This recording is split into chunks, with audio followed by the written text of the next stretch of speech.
Good evening and welcome to Byju's Exam Prep. Am I audible and visible?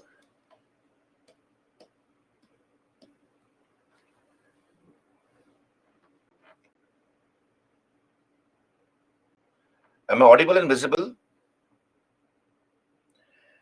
Krishna, good evening. Anushka, Snega Rajaram, Anushka, Anamika, Sharmi, good evening everyone. Thank you. Chandrakant, Brajneet, Meshak, Kriti, sir, let some more people join in and then I'll begin. Naga, Elite.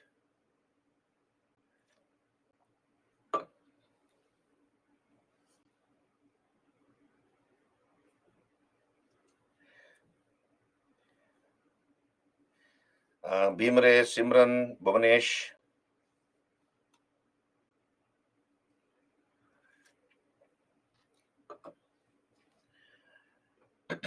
Gunjan, Garima,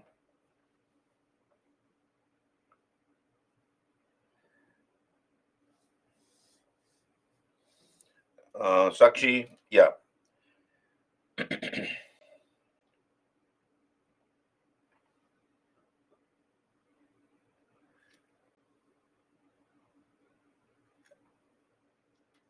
Rupa, Manita. Yes, today we'll be beginning with art and culture. Srikant, good evening, everyone.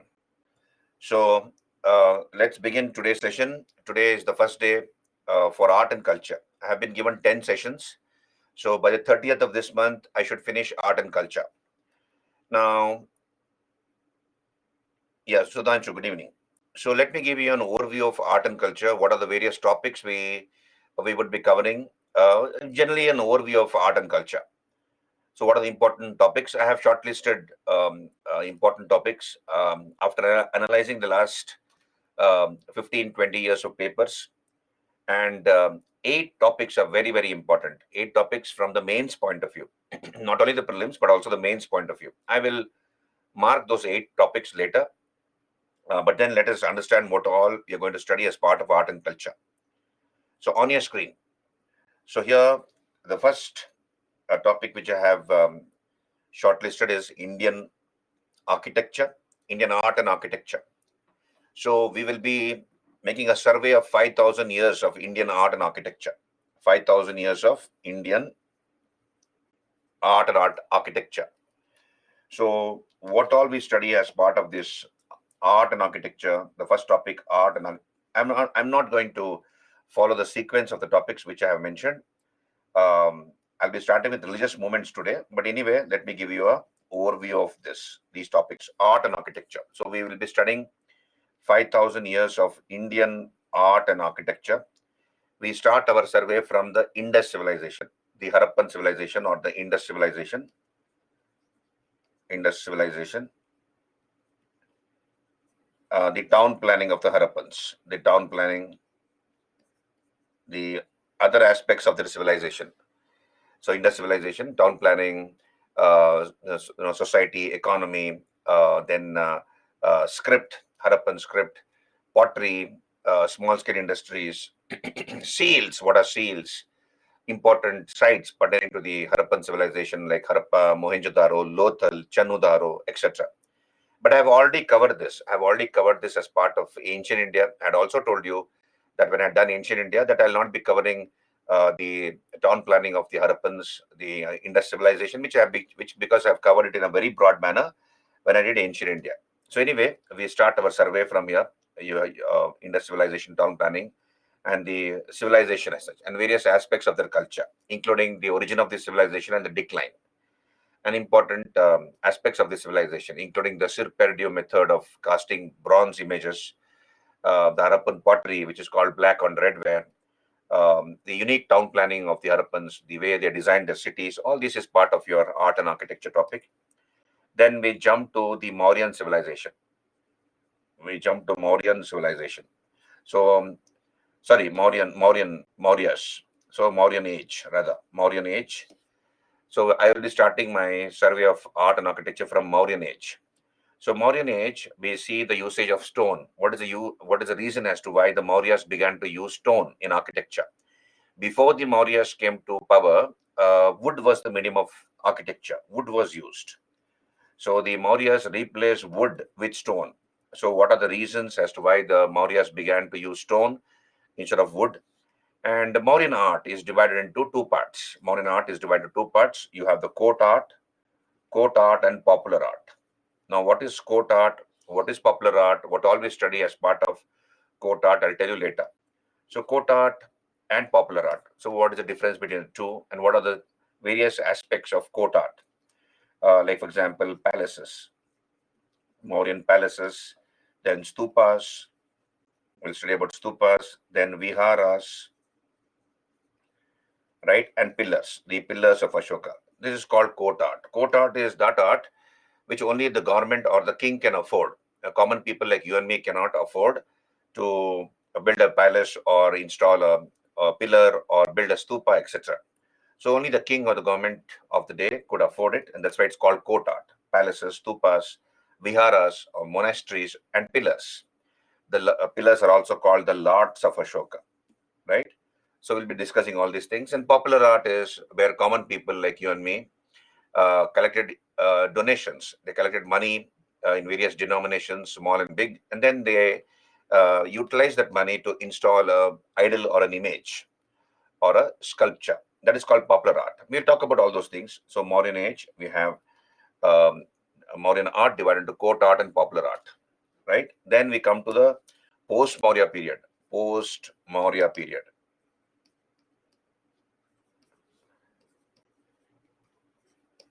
Are you there, all of you? Did you get me here? Are you able to hear me? People who have joined late, you're able to see me and hear me clearly. I'm just giving you overall bird's eye view, no, so that you understand what all we're going to study as part of art and architecture and Indian art and culture. So Mauryan art divided to court art and popular art, and then we come to the post-Maurya period. And your knowledge of ancient India, your knowledge of medieval India will help you here. We have done ancient India thoroughly, broadly, and of course even medieval India.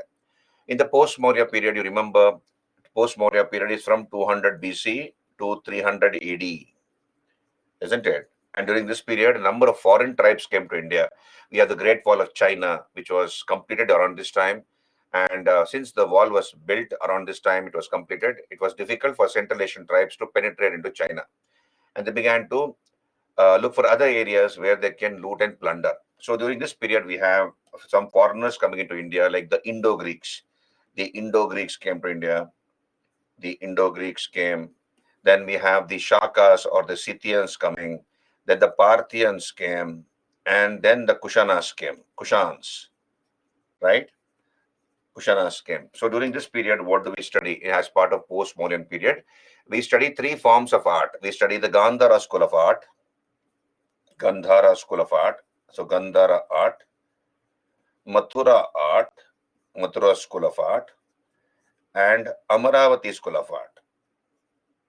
Amaravati art. So three schools of art we study: Gandhara, Mathura, Amaravati schools of art. So Gandhara art was Gandhara art in northwest portions of India, present day Pakistan, Afghanistan. You have Kabul, Kandahar. In that area, we have the Gandhara school of art, which is basically a Greco-Roman school of art, which gradually got indigenized. And Buddha began to be depicted as a Greco-Roman god. Buddha was given a mustache. Buddha was given a beard. He was given a robust physique, a very well-built physique in the sculptures. So this is the distinct school of art which came into existence in the northwest portions of India, right? And then we'll talk about the features of Gandhara art. What type of sculptures were made or carved? What are the Greek elements in Gandhara art? What are the Roman elements in Gandhara art, etc.? Then Mathura school of art. Mathura school of art was patronized by the Sungas and the Kushanas. The Shungas and the Kushanas patronized Mathura school of art. The Gandhara school of art was patronized by the Indo-Greeks or the Bactrian Greeks. Then Amaravati school of art in down south, the Shatavahanas, the Ikshvakus, they patronized the Amaravati school of art. In present day, Krishna Godavari Delta, places like Amaravati, Goli, Gantashala, Jaggayapeta, and of course Amaravati. In these places, we have a distinct school of art which came into existence called Amaravati School of Art. We will be discussing these three schools of art, its features, etc. Right? Then we come to Gupta period. Post Maurya, then Gupta. So what happened in the Gupta period? We have three forms of temple building which came into existence. Three forms of temple building. We have the Shilpa Shastra books, the books on Indian architecture, which talk about three forms of temple building or three styles of temple building. Right? So I'll use another page. I'll go to another page here. I'll use another page. So we have three forms of temple building. So please, I seek your attention here. So North Indian style of temple building is called Nagara. Nagara style, North India, Nagara style. This is in North India. So what are the important characteristic features of Nagara style of temple building? We will discuss all those things. They were built according to the Panchayatana style. What is Panchayatana style of temple building? They were made of bricks. There's no boundary wall around a North Indian temple. There's no temple tank in a North Indian temple, and so on and so forth. Then we have the southern style, the Dravida style. Dravida is in South India, the Dravida style of temple building. So North Indian style of temple building is called Nagara, and South Indian style is called Dravida. And a combination of these two, combination of Nagara and Dravida, is called Vesara or mule style. Vesara style. Vesara. So which had elements of both Nagara and Dravida. Right. Now, you have some standard Nagara features, standard features of a Nagara temple. We will discuss about it. Then what do we know? What we notice is in the central portion of India. So here you can see, if I draw a line like this, I may make a circle like this. Which is a state here? Here you have Orissa, and here we have Madhya Pradesh, and here we have Gujarat and Rajasthan. So in a straight line, Orissa, Madhya Pradesh, and Gujarat, we see some extra features added to Nagara style. We have some standard Nagara features. I'll discuss about it.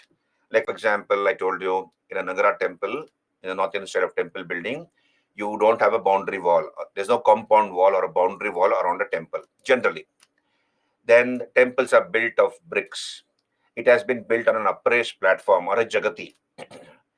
There's an upraised platform. The pradakshina, or what is called circumambulation. So after the darshan of the god or the goddess, you're supposed to go around the idol or go around the sanctum sanctorum. So here the pradakshina patha or this what do you call the circumambulation is within the temple. So there's a roof above the head. If it is raining heavily or it is very, very hot, you'll not be affected because you're inside the temple. Right? So these are some of the features of a Nagara temple. But then what we notice is in Orissa, Madhya Pradesh. So here, this is Orissa here, Orissa. Then we have Madhya Pradesh and Gujarat and Rajasthan. Now, in these three states, we have some extra features added to a standard Nagara temple. So what are those extra features? We will talk about it. These are called regional variations to Nagara style or substyles of Nagara styles. These are also called substyles to Nagara style. So what are the extra features added in Orissa temples, then Madhya Pradesh temples, and also Gujarat and Rajasthan temples, right? Ambulatory is what? Circumambulation. You go around the temple. What do you call parikrama? In Hindi, North India, they're called parikrama. In South India, it is called pradakshina. So it is, meaning the same. In English, circumambulation, going around the temple. Then we come to Dravida temples. Okay. Bhuvanesh, I'll come to those details later. Just hold on. Okay, we'll come to those temples. We'll come to those details later. Why Nagara temple is not called Aryan temple? In the Shilpa Shastra book, they have not used that word. Aryan and Dravidian, I told you, are linguistic groups. It doesn't have any racial connotation. Bhuvanesh, it doesn't have any racial connotation. It only refers to people who speak a group of languages. Right? So in the Shilpa Shastra books, they have used Nagara, Dravida, Vesara. These are the three names mentioned in the Shilpa Shastra books on Indian architecture. Okay, so Dravida temple. So we have the Pallavas. Understand this? We have the Pallavas who laid the foundation of the Dravida style. Then we have the Cholas, who improved upon the foundation laid by the Pallavas. So Pallavas followed by the Cholas.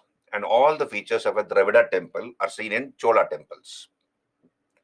All the features of a Dravida temple are seen in Chola temples. And then we have other dynasties, other South Indian dynasties who came after the Cholas, like for example, the Pandyas. Okay, then we have the Vijayanagar kings. Then we have, of course, the Nayakas who ruled Jinji, Vellore, Madurai, etc. These southern rulers added some extra features to a standard Dravida temple. For example, understand this. For example, the Vijayanagar kings added a Kalyana Mandapa. So they highlighted the Kalyana Mandapa to a Dravida temple. Kalyana Mandapa. What's a Kalyana Mandapa? Kalyana Mandapa is where the god and the goddess are married on ceremonial occasions. So the people like you and me, common people, witness this marriage. It's a divine marriage. So they may be married many times in a year, but generally it is once in a year. This divine marriage takes place in that hall called Kalyana Mandapa, and that hall was highlighted by the Vijayanagar kings. Then we have the Nayakas who ruled Tanjavur or Tanjore in Tamil Nadu, Madurai, Jinji, Vellore. So these Nayakas added 1,000-pillared hall to a Dravida temple. There were no 1,000-pillared halls.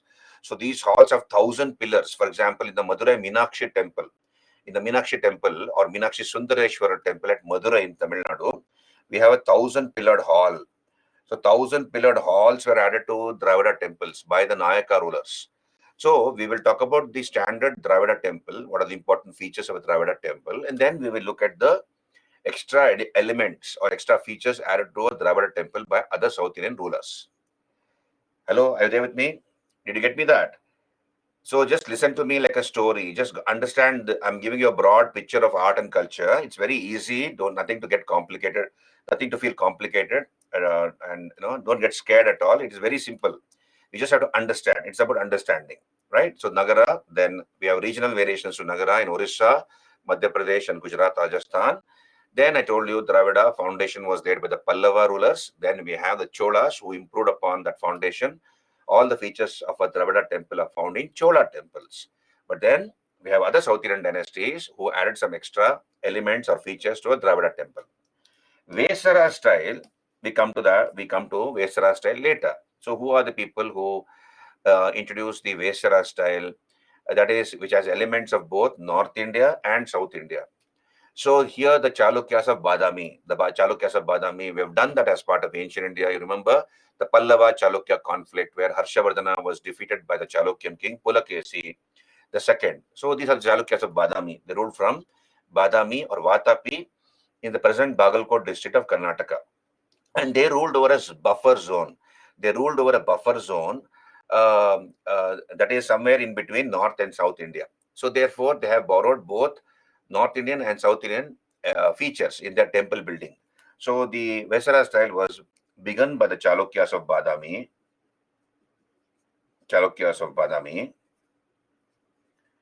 Then we have their successors, the Rashtrakutas. The Rashtrakutas also followed the Vesara style, followed by their feudatories, the Kalyana Chalukyas. And then you have the Hoysalas. So these four dynasties followed the Vesara style. Chalukyas of Badami, Rashtrakutas, Kalyana Chalukyas, and the Hoysalas. So we will be discussing about Vesara style later, and including standard features of a Hoysala temple, etc. Right? So we will be discussing all these things. This is your ancient India architecture. Hello, this is your ancient Indian architecture, art and architecture. Then we jump to medieval India. As part of art and architecture. I'm discussing art and architecture. You can see here on your screen, art, architecture. So we'll be talking about Islamic art and architecture. We have the establishment of the Delhi Sultanate. Delhi Sultanate established in 1206. You all know that, 1206 to 1526. So here you have the Turks. The first four dynasties which ruled the Delhi Sultanate were Turks. They were Turks by race. And we have some Islamic elements introduced into Indian art and architecture. For example, we have a superior mortar. What is mortar? Mortar is a binding agent, like a cement. So they use superior mortar, the Turks, in their buildings. They introduced the jali work, perforated windows. Then they introduced the arch and the dome. So in India, we have the slab and the beam method. Understand this? In India, we had the slab and the beam method. These are the beams and this is the slab, right? So here, for example, if you see high-rise buildings now, flats nowadays. So what does the architect or the engineer do? He'll put up a firm foundation and then he'll raise pillars, right? He'll raise pillars like this, right? And then this is called beam. These are called beams, and this is called a slab. So therefore, it is called a slab and a beam method. So the beams are taking, or the pillars are taking the weight of the building, and the weight of the roof is held by the slab. It is taking the weight of the roof or the ceiling. So Indians are very familiar with the slab and the beam method. Now, what did the Turks do? They introduced the arch and the dome. They introduced the arch and the dome, and they combined these two beautifully. So this is called arcuate trabeate methods. This is called arcuate, and this is called trabeate. So the arcuate and trabeate methods of building construction were beautifully combined in a very pleasing manner. Arch as a design concept existed in ancient India, but it was forgotten. We have the arch seen in the Barabara Hills. In the entrance to the Barabara Hills, we have an arch. We have an arch in the Damek Stupa. But then this design of an arch had been forgotten. The Turks reintroduced this arch concept or design, and then of course they introduced domes.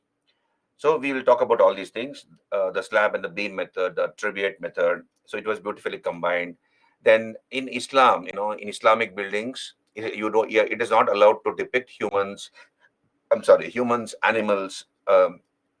Whereas in Hindu temples, you can depict humans, females, males, animals, mythological, or imaginary creatures. All these can be depicted. The entire cosmos is depicted, imaginary and real, on the outer walls of a temple, of a Hindu temple. But in Islam, it is not allowed.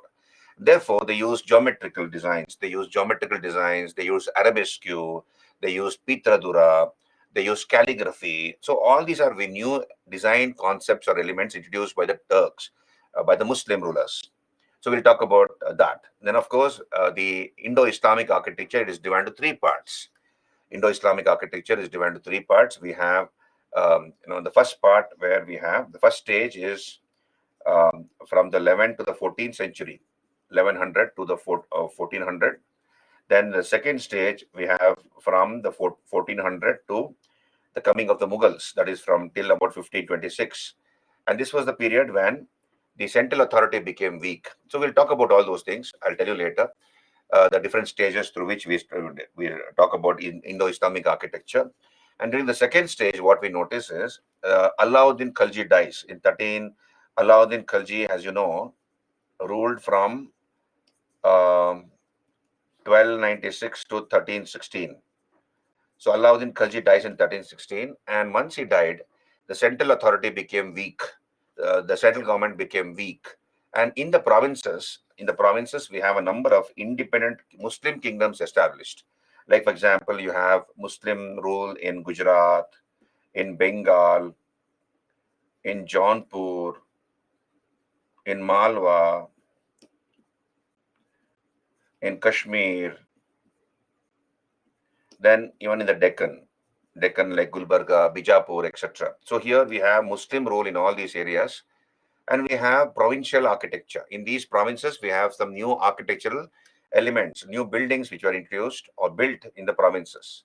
Then, of course, we come to the Mughals, from Babur to Aurangzeb, important buildings built from by Babur. Babur, busy fighting wars. He built a few mosques. He built four mosques, Babur. Then Humayun, no time to build anything. He built the city of Deenpana, the sixth city of Delhi.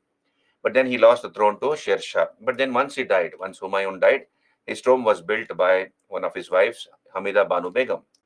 Then Akbar was a great builder. He built many palaces. He built forts like the Agra fort. He founded the city of Fatehpur Sikri. He built the tallest gateway in the world, the Buland Darwaza. So we'll talk about all those things. Then, of course, Jahangir. Jahangir more interested in painting than buildings, but his favorite wife, Nur Jahan, built a tomb for her father, Itimaduddaulah tomb, which is in Agra. The first Mughal monument built of pure marble, entirely marble. The first Mughal tomb built of marble, the Itimaduddaulah tomb. Then, of course, the greatest builder was Shah Jahan. Shah Jahan was the greatest builder. All the buildings built by Shah Jahan, including, of course, the Taj Mahal, the Red Fort, the Jama Masjid, etc. Aurangzeb, not interested in buildings, he felt it is a waste of money.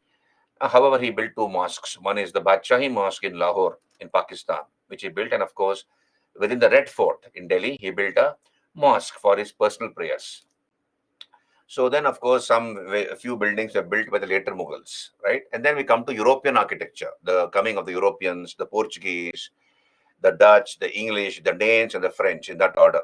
That's how the Europeans came: Portuguese, Dutch, English, Danes, Denmark, and then lastly French. So the Portuguese introduced the Iberian style of architecture. Whatever was there in Portugal, they introduced the same architecture here in India. We can see the Portuguese architecture in Goa, particularly, which became their headquarters later. Then they introduced Baroque churches, So we'll talk about all those things. Then the French introduced anonymous architecture. They built modern cities on the Cartesian grid plan. Modern planning was used, like Chandigarh or Puducherry or Pondicherry in Tamil, near Tamil Nadu. So these are all the French architecture we see in these places, like in Chandannagar in Bengal or in Puducherry or Pondicherry. We see French architecture. Then, of course, the British introduced the Gothic style, and when it merged with the Indian style, it became Indo-Gothic style or Victorian style. We'll talk about all those things. And in 1911, we have the capital of India shifted from Calcutta to Delhi, Lutyens Delhi, designed by Edwin Lutyens and Edward Baker, the North Block, the South Block, the Parliament House, the Viceregal Lodge, or now called the Rashtrapati Bhavan. They were all designed by Edwin Lutyens, including the Mughal Gardens. Inside the Rashtrapati Bhavan, we have the Mughal Gardens, which was recently named as Amrit Udyan. So they were all designed by Edwin Lutyens, right? And then what is the feature of this type of architecture? So this is your Indian art and architecture, and of course I've added a few important architects of modern India, including Charles Correa. Charles Correa is considered to be the greatest Indian architect of the modern era. He died a few years back, and including B.V. Joshi, Balkrishna Doshi, etc. So this is an entire survey of Indian art and architecture in brief. Hello, did you get me that? So this is the a survey of Indian art and architecture. Did you get me that? Are you there with me, all of you? Right. Then we come to Indian painting. We'll be discussing about Indian painting, entire, what is. I'm giving a survey, Bonesh, Jaswant, right? Are you able to catch me here, all of you? So I just discussed art and architecture. We'll be similarly discussing other topics like Indian painting, entire story of Indian painting. What is a fresco? What's a mural? Right? Then a prehistoric art. In early man used to stay inside caves, and we find some paintings inside those caves on the walls and very near to the ceilings also, like at Bhimbetka, Navada, Sarguja, Yasutu Guha in Kerala, etc. So what are the type of themes in which paintings were done? The flora and the fauna, nature. What was the type of brush used? The colors derived, minerals from natural minerals, and of course plant extracts. Colors were derived, right? And then we talk about the entire story of Indian painting, Indus painting found on pots. Then of course you have the directly we jump to the Gupta period paintings. Gupta period paintings seen in Ajanta, Bagh, Sittanavasal, then pre-medieval paintings, then medieval paintings, paintings of the Pandyas, the Pallavas, the Cholas, Vijayanagar kings, then Rajput paintings, divided into Rajasthani and Pahadi paintings, Mughal paintings, then the Company school, Patna school, important painters of the modern era, including paintings during the British period. So we make a complete survey of Indian painting.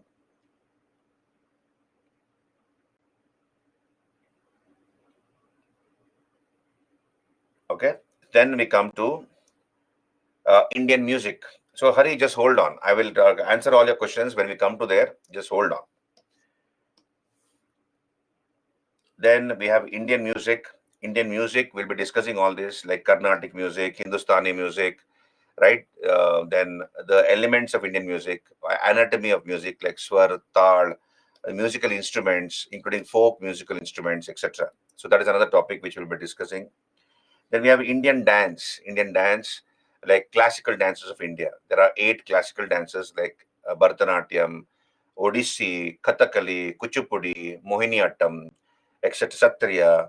So classical dances, we have where strict rules are followed. So we'll be talking about classical dances of India. Then folk dances in the length and breadth of India. We have various types of folk dances which are dances of the people, of the common people. And people dance to mark important occasions like marriage or change of seasons or during a harvest festival, okay, etc. So you have unique costumes worn, headgears, then jewelry worn, and they have their own musical instruments. So that's called folk music. Similarly, we have tribal music, tribal dance in different parts of India. We have different tribes and have their unique dances, like the bison dance or the gore dance, as it is called, okay, etc., or bamboo dance, etc. Generally, whatever is in the news, that becomes relevant. Whatever is in the news becomes relevant in with respect to Indian dance. And of course, martial dances like Gatka, Tanka, Kalaripayattu of Kerala, etc. Then we have religions in India, different religions in India like Buddhism, Jainism, then everything about Buddhism, how Siddhartha became Buddha, the teachings of the Buddha, right? And then contribution of Buddhism to art, architecture, literature, then the various Buddhist councils which took place after the death of the Buddha. What is Hinayana? What is Mahayana? Vajrayana Buddhism? What is Vajrayana Buddhism? What are the reasons for the popularity of Buddhism? Similarly, what are the reasons for the decline of Buddhism, etc.? Similarly, everything about Jainism, how Vardhaman became Mahavir, what is the meaning of a Tirthankara? There are 24 Tirthankaras in Jainism. So, what is the meaning of a Tirthankara? Contribution of Jainism to art, architecture, literature, right? And then division in the Jain Sangha into Digambar and Shwetambar. What's the difference between the two, etc. Similarly, Bhagavatism. It is a worship of Krishna, Bhagavatism. So, what was the reason for the birth of Bhagavatism, the revival of Bhagavatism rather, and how later Bhagavatism was absorbed completely by Vaishnavism and Krishna became an avatar of Vishnu. So, we'll talk about all those things. And of course, the oldest sect of India, the native faith of India, Shaivism. So, Pashupati Mahadeva of the Harappans became Rudra in the Vedic period and later became Shiva. So, the extreme Shaiva sects, moderate Shaiva sects, the Shaiva Acharyas or the philosophers. So, all these things I'll be discussing. Okay. Then, of course, you have schools of philosophy with different schools of philosophy, like we have the Charvaka philosophy or the Lokayata philosophy, Ajivika philosophy, and then the Saddarshanas, Sankhya, Yoga, Nyaya, Vaisheshika, uh, Purva Mimamsa, Uttara Mimamsa. So, what is the meaning of these philosophies? So, what is philosophy? They discuss about topics like Atma, Atma, that is soul, rebirth, whether there is rebirth after a person dies, whether there is God, etc. So all these things are come under the topic of philosophy. Then, of course, we'll be talking about Indian literature. So in ancient India, we have Sanskrit literature. That was the main language in ancient India. Sanskrit, that was the language of the elite sections of society, the rich and the influential sections. And then the Desha Bhasha, the language of the masses, was Prakrit. So Prakrit has two dialects. Prakrit, we have Pali and Ardhamagadi. Pali and Ardhamagadi. Buddha spoke in Pali and Vardhaman Mahavira spoke in Ardhamagadi. These are two dialects of Prakrit. So Prakrit was the Desha Bhasha, the language of the masses, unlike Sanskrit, which was the language of the elite. And then, of course, apart from, so we'll be studying entire aspect of literature, ancient Indian literature. Literature is a very popular topic in the UPSC, both in the prelims as well as the mains. Basically, it's factual in nature, but still, UPSC has asked questions from this particular topic, literature. It's very important. So we'll be talking about the various books written in Sanskrit, the various areas like poems, dramas, or natakas, didactic literature. What is didactic literature? Champus, shatakas, no, then epics like Ramayana, Mahabharata, etc. Vedic literature. So everything, all these books are in Sanskrit language, including scientific literature, books on mathematics, astronomy, astrology, physics, chemistry, etc. All written in Sanskrit language in ancient India. Then, with the coming of Buddhism and Jainism, we have the development of Prakrit, particularly Pali and Ardha Magadhi.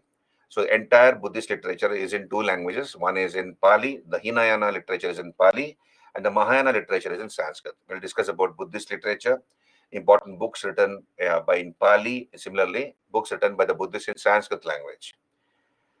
Then, of course, books written in Prakrit. The entire mostly it is written in Prakrit language. The Jain literature is in Prakrit language. So, apart from Sanskrit, Pali, and Prakrit, we have also the Dravidian languages. The oldest Dravidian language is Tamil, followed by Kannada, then Telugu, and Malayalam. So, important books written in these languages. Development of Tamil, the Sangam literature, important books written during the Sangam age.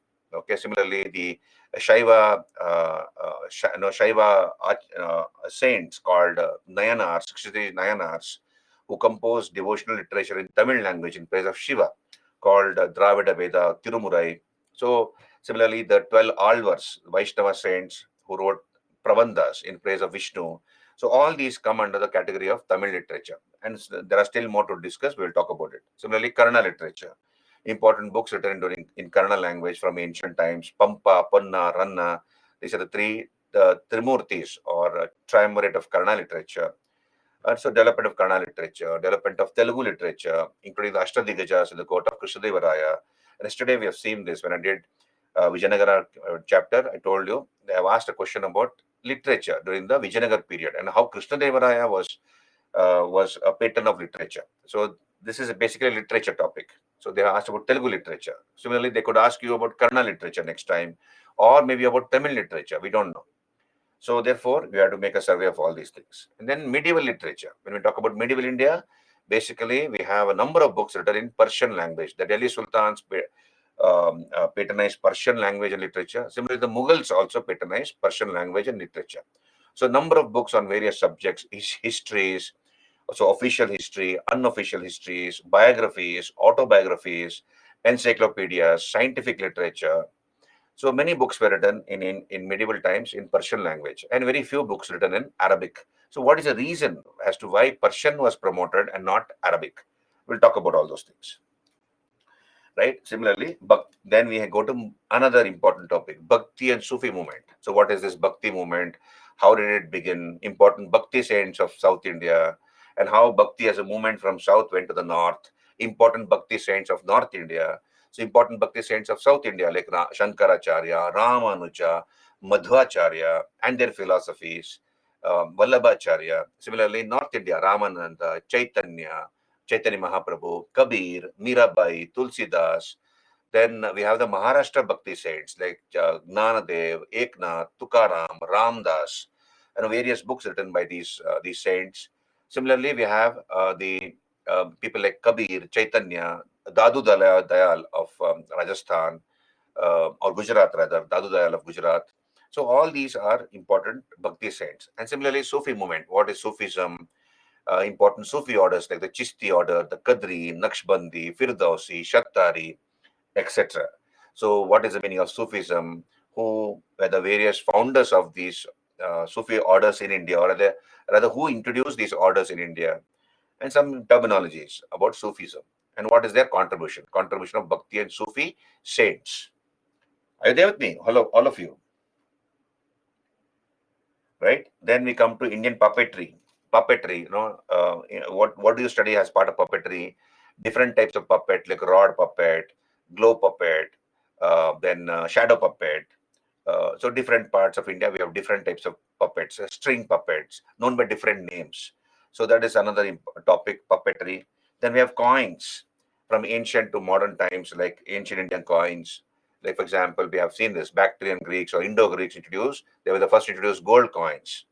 Kushanas introduced gold coins on a large scale, and the Guptas introduced the largest amount of gold coins.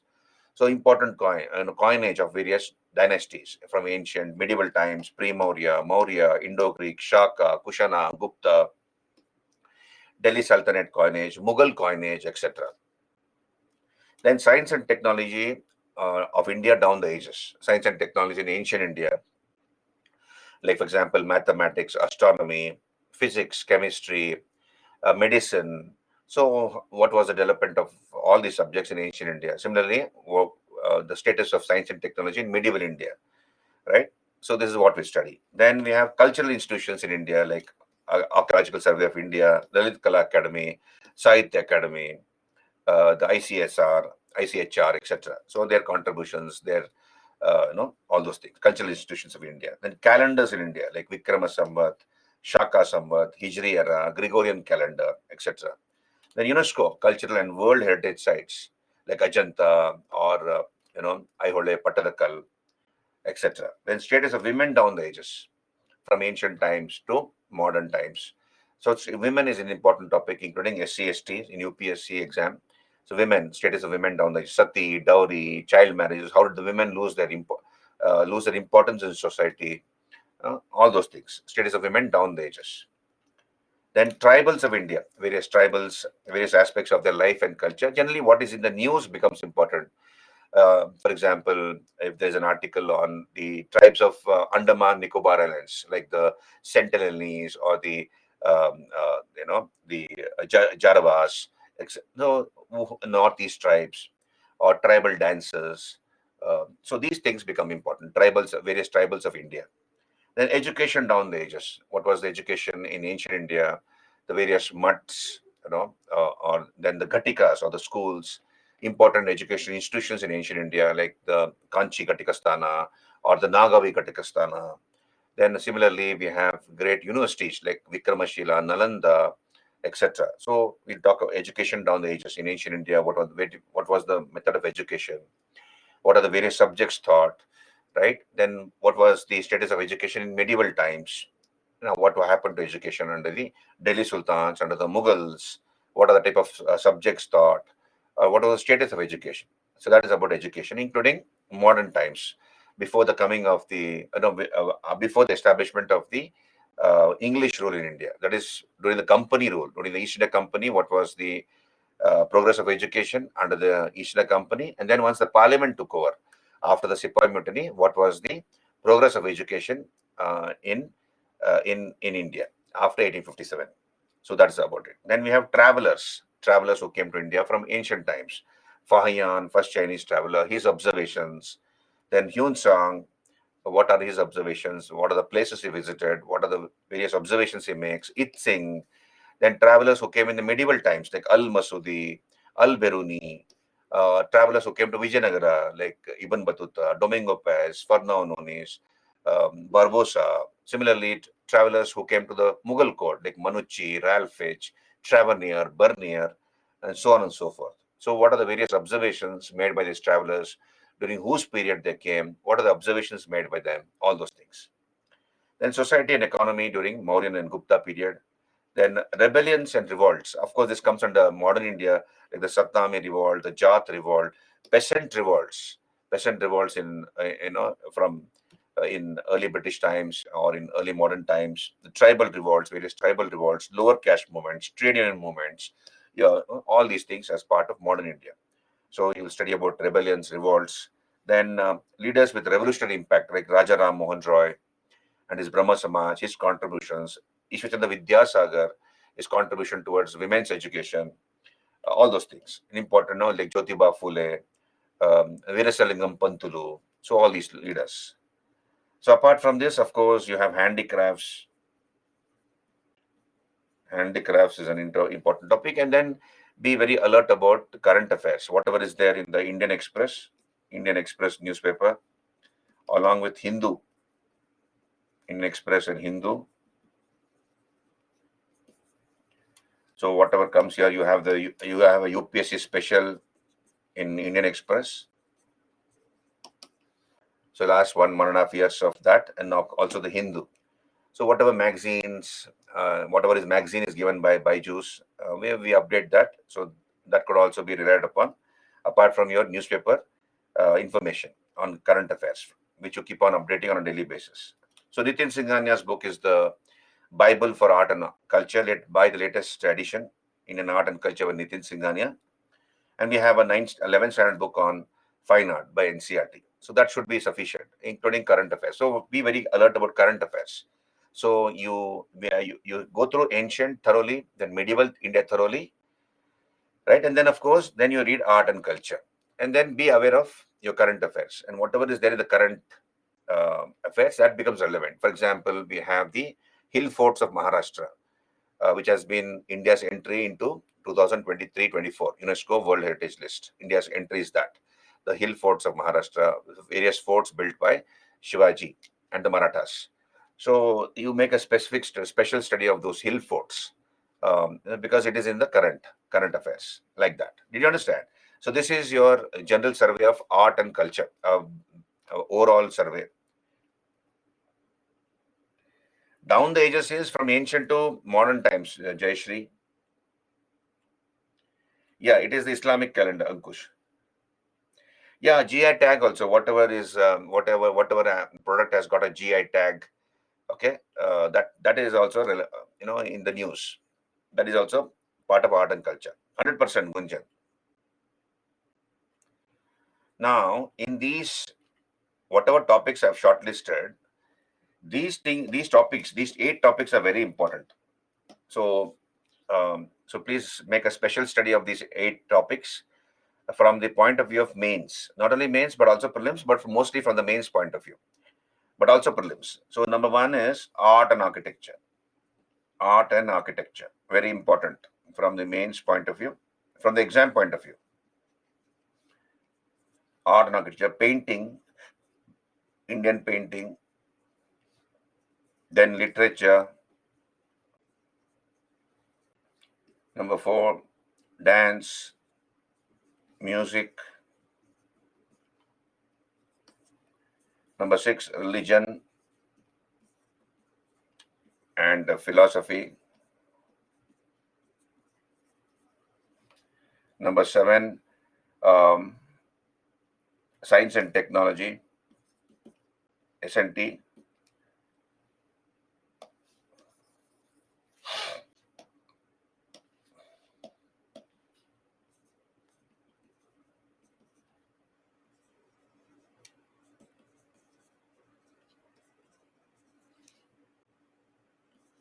And number 8 is education.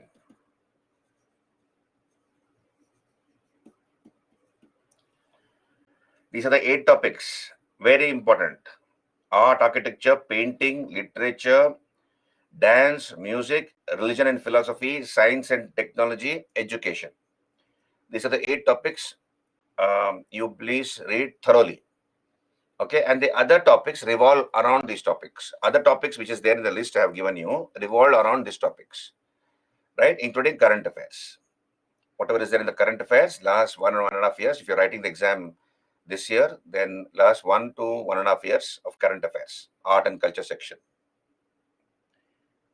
Yeah, for mains, for prelims and mains, mostly from the mains point of view also. So when you study this, you study this from the mains point of view. Okay, so we will be discussing these 8 topics thoroughly. Yes, 100%. From history perspective, yes, from the art and culture and history perspective, science and technology is important. For example, last year in the mains, they've asked about science and technology in the Delhi during the period of the Delhi Sultans. So when I come there, I'll suggest one specific book for you. Just read that book. It will cover broadly all the aspects of science and tech. Just one book that should solve the problem.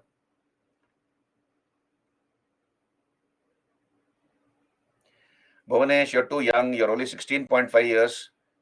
So therefore, you don't need to read current affairs. You read your traditional books, traditional subjects, history, economy, polity, geography. Of course, you can keep in touch with current affairs from the interest point of view to know what's happening around, right? But then don't spend too much of time on your current affairs. Read all your traditional areas: history, economy, polity, science and tech, basics, physics, chemistry, biology, etc. All those things.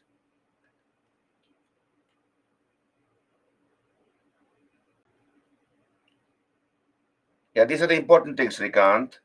These are the important topics, right? Art and architecture, painting, literature, dance, music, religion and philosophy, science and tech, education.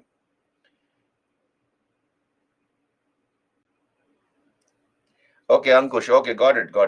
I'll try to write it in colored pen. Yeah, that could also be there, Garima. Award, various awards, uh, Gnanapita Award. That'll all come under literature, isn't it? That'll come under literature, or somebody got an award for painting. That comes under painting topic. So either way, that comes under current affairs. So you can slot it accordingly.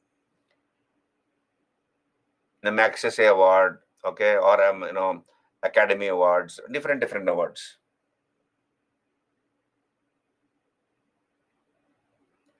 Yeah, whatever is Pihu, you're in 12th standard, okay.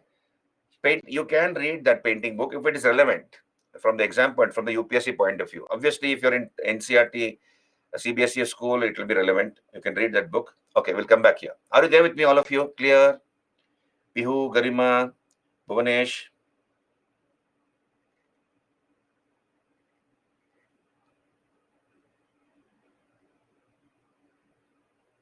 No, not that. Not the genetic practices of horses in science. And no, they'll not ask you about those things, Ankush. Please study the previous year question papers, Ankush, to know what type of questions come from various subjects like science and technology, economy, polity, history, art and culture. Please make a thorough study of the last 15, 20 years of UPSC mains question papers, mains and prelims.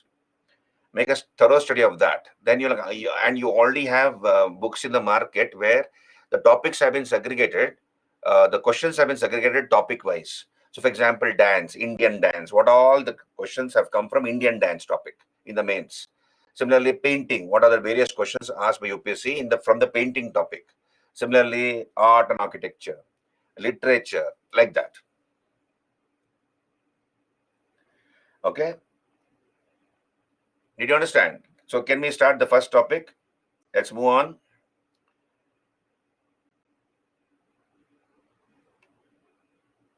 So let's talk about religious movements, Buddhism and Jainism. Buddhism and Jainism, religious movements, right? So let us talk about these two religions, Buddhism and Jainism, and of course I've added Bhagavatism, Shaivism also in this chapter. Very interesting, and of course very important from the exam point of view. UPSC every year keeps on asking questions from Buddhism and Jainism, or one of them, either in the prelims or in the mains. So therefore, I have decided to do Buddhism and Jainism first. So synopsis of this topic, importance of the 6th century BC. Let me talk to you about that initially. Then causes for the rise of heterodox sects. What is the meaning of heterodox sects and what are the causes for their rise? Then everything about Buddhism, the history of Buddhism, Gautama Buddha alive. How Siddhartha became Buddha. Then the teachings of the Buddha. What is the Sangha, the monastic order established by the Buddha? The monastic order established by the Buddha. Hari, what's your question? Can you ask me the question, Hari?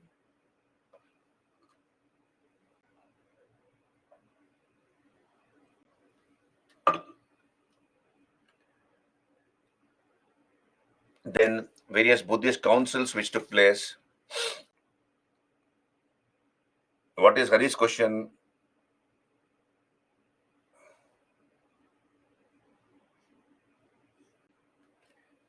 Hari, you have to retype your question.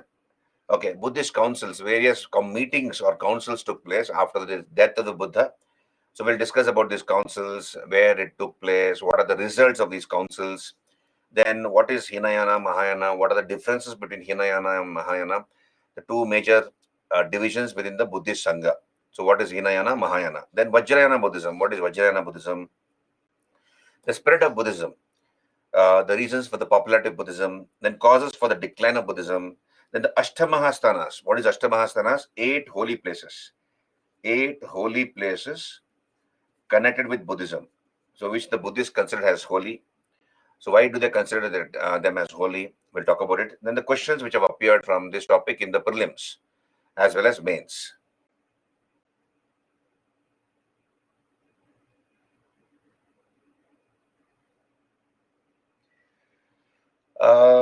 the question is not very clear, Hari. The burials in ancient period were existed with tombs. I don't understand your question. How do we determine arcade from Delhi Sultan onwards?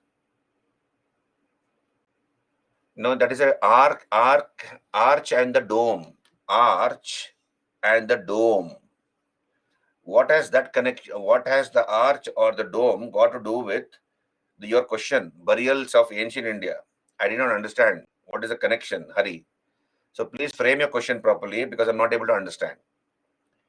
So arch and dome was a design element introduced by the Turks, right? And arch as a design was known to ancient Indians. But you're talking about burials in ancient period was existed from tombs, right? I have no.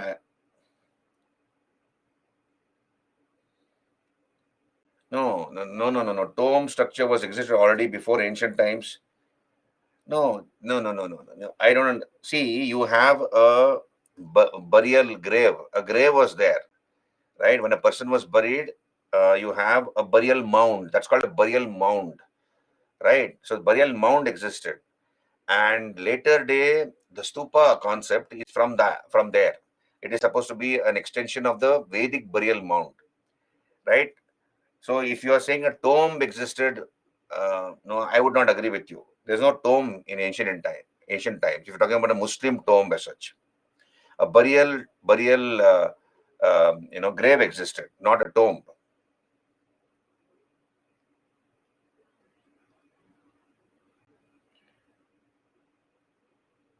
Okay. Weightage of art and culture in prelims. It depends, Krishna. See, UPSC has been nowadays asking questions equally from prelims, in the prelims from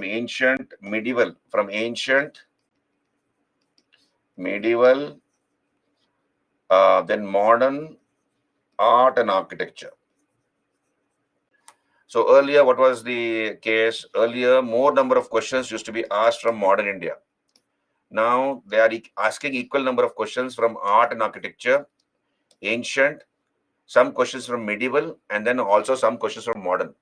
So they are not asking more questions from only modern nowadays. Earlier that was the case. Many people used to not study ancient and medieval at all because hardly few questions came from ancient and medieval. So UPSC has changed the sort of ratio proportion. They're asking equal number of questions from ancient, medieval, art and culture, and not just from modern India. And even more number of questions come from modern India, you cannot answer all the questions from modern India because UPSC every year they'll find one or two questions which no student can answer, even if that student has read 10 books on modern India. So therefore, don't rely entirely on modern India. Please make a thorough survey, study of ancient, medieval, art and culture, and modern India, so that your overall score goes up. That's what I would say. Okay, so Bhuvanesh. So synopsis, this is the synopsis for Buddhism.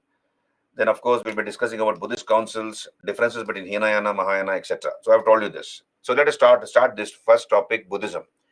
What do you know about Buddhism? Okay, all of you, what do you know about Buddhism?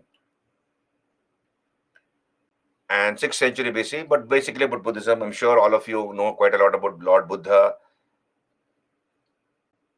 Anybody here? 9th avatar of Vishnu. Okay, Buddha. Gunjan says Gautama Buddha. Stupas. Okay. Srikant says its religion arose in the 6th century BC. China's majority religion, Buddhism. Ankush, you're right. Are you sure? China's majority religion is Buddhism?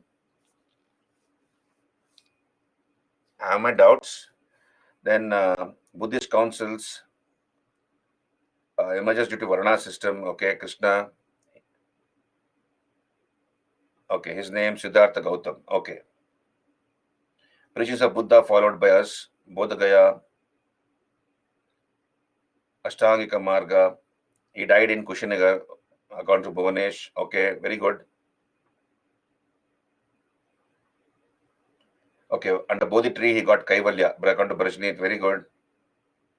Okay. So you know quite a lot about Buddha and Buddhism. We will talk about it.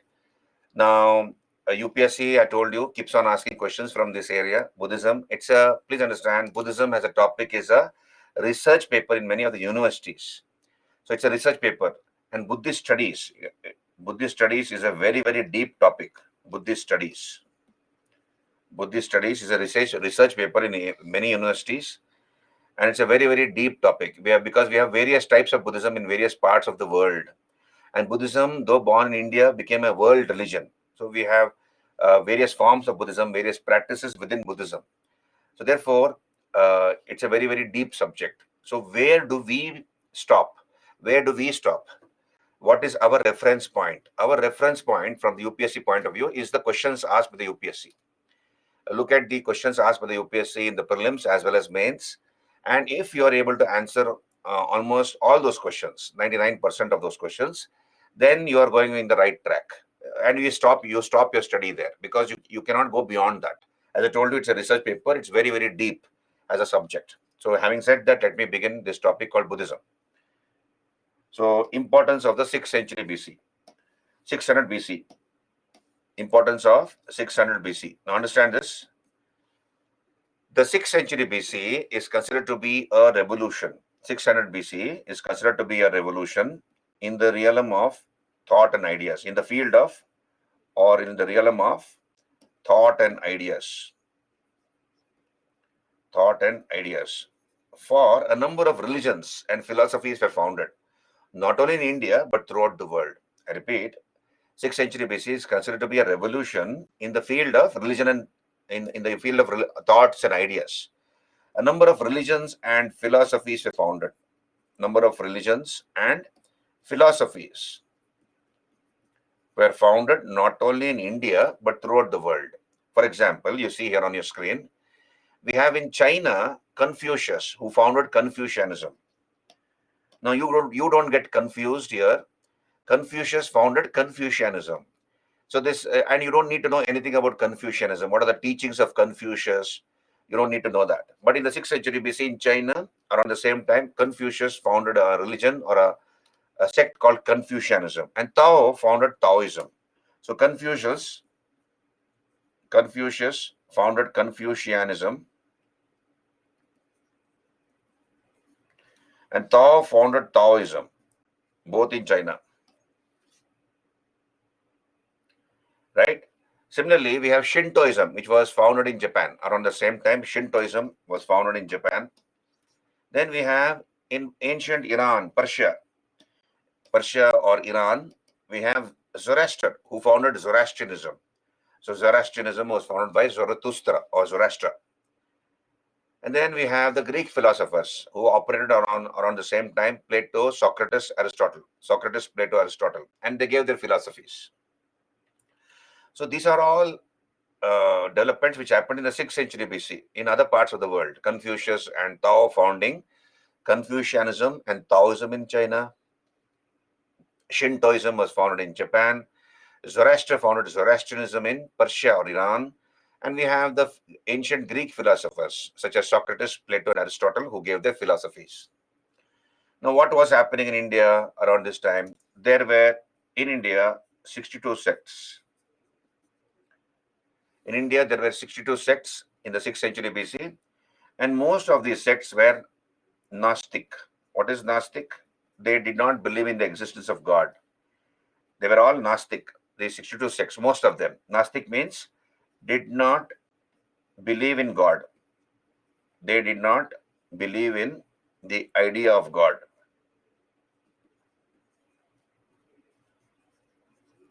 So most of them were Gnostic. And even Buddha was probably influenced by the prevailing thoughts of the period, because Buddha has been called agnostic. Buddha has been called agnostic. What is the meaning of agnostic? When Buddha was asked whether God exists or not, when this question was put to Buddha, Buddha just kept quiet. He never said yes or no. He, in fact, he ignored that question. And therefore, Buddha has been called agnostic. So Buddha was also probably influenced by the prevailing thought or ideas of the time. So in India, that was the case. 62 sects were operating in India. Most of them were Gnostic. And out of these 62 sects, please understand, two became religions. Out of these 62 sects, two became religions, that is Buddhism and Jainism. Buddhism and Jainism. And out of these two, Buddhism became a world religion. Buddhism became a world religion, whereas Jainism is only confined to a few pockets of India.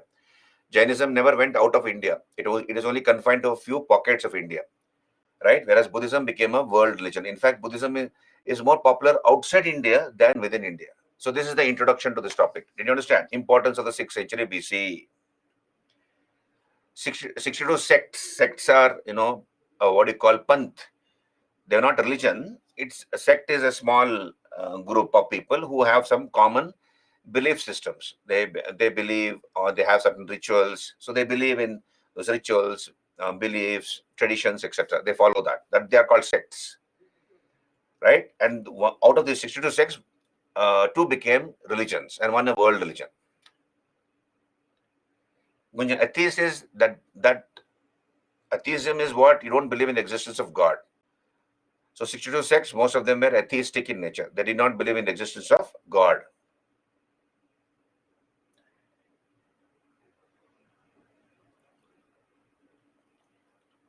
Yes, Parsis, they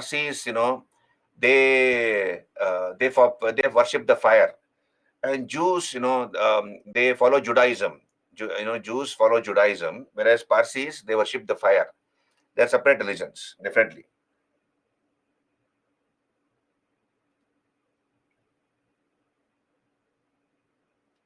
What is the definition, Bhuvanesh?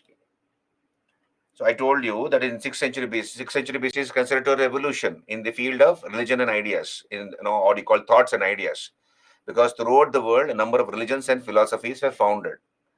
And you have in China, Confucius founding Confucianism, Tao founding Taoism, Japan, Shintoism, etc. That's what I told you. It is the realm of thought and ideas in the field of religion and philosophy. Bhuvanesh, yeah. Parsis were actually migrants from Iran. Gunjan, Parsis migrated from Iran. They came to India around the 9th century. They first came to Gujarat sometime in the 9th century AD, and then they later migrated to Bombay. Nowadays, most of them are found in Bombay, the Parsis. Like John Abraham, the film actor, Bollywood film actor is a Parsi. Tatas are Parsis, JRD Tata, the Tata group, they're all Parsis. Okay, can I move on here?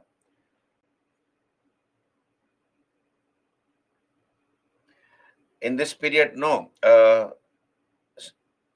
Snegara Rajaram, we will talk about it. See, I'll be confining my study to Buddhism, Jainism, Bhagavatism, Shaivism.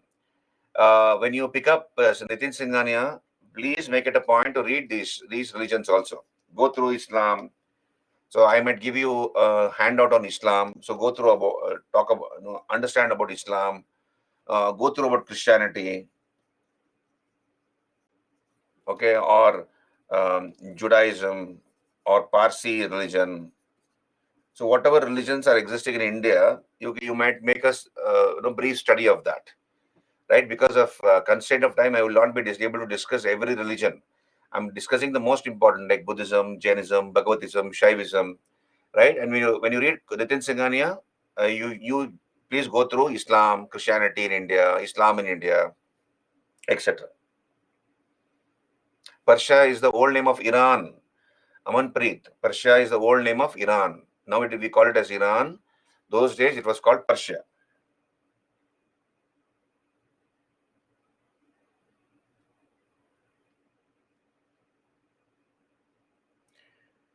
Is there any religion which originated and now not here destroyed? Gunjan. No, Jainism exists even now.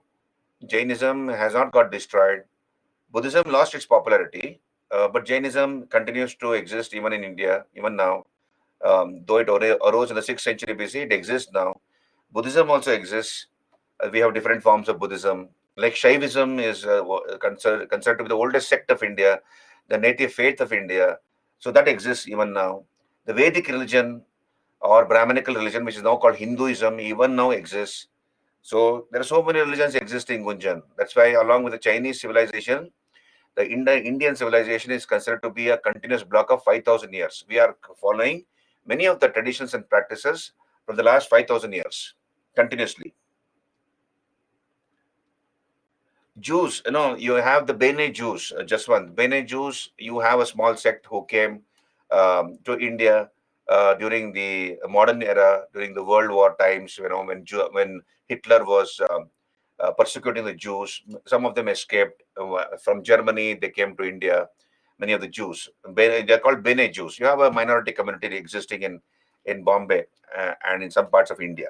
They're called Bene Jews. Okay, we move on here, right? So let us talk about the causes for the rise of heterodox sects. Causes for the rise of heterodox sects. Now, what is the meaning of heterodox? What is the meaning of heterodox?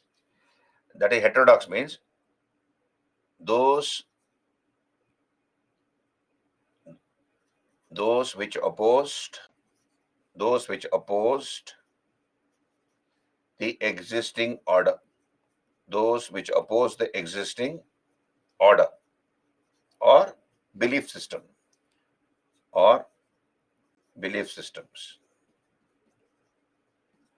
And what was the existing belief system? Vedic religion, isn't it? Vedic religion was the religion which existed during those days. And we have done ancient India, Rig Vedic period, later Vedic period. You remember? We have done the Vedic chapter, early Vedic period, later Vedic period, religion in the early Vedic period, and what happened in the later Vedic period with respect to religion.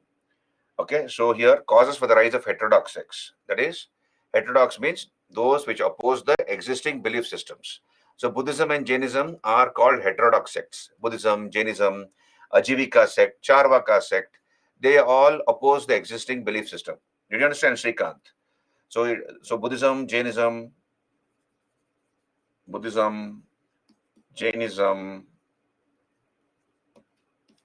Ajivika sect, Charvaka sect, etc. They are all heterodox sects. They come under the category of heterodox sects. They're all heterodox. Did you understand? Hello, all of you. Can you raise your hands? Any doubts here? Can I move on?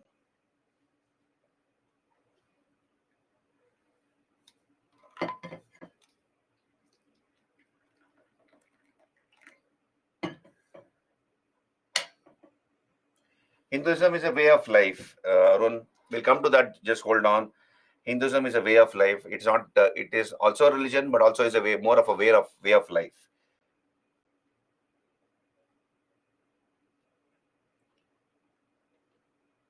Athletic. What do you mean by athletic, Chandrakant? I have never used the word athletic.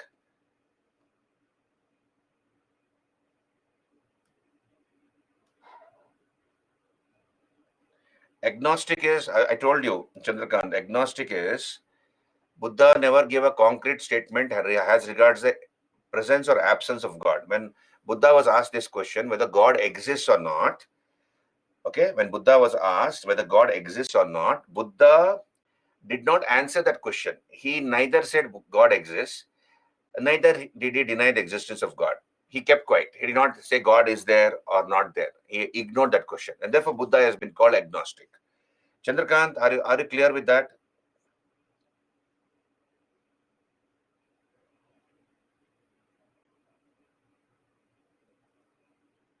Okay.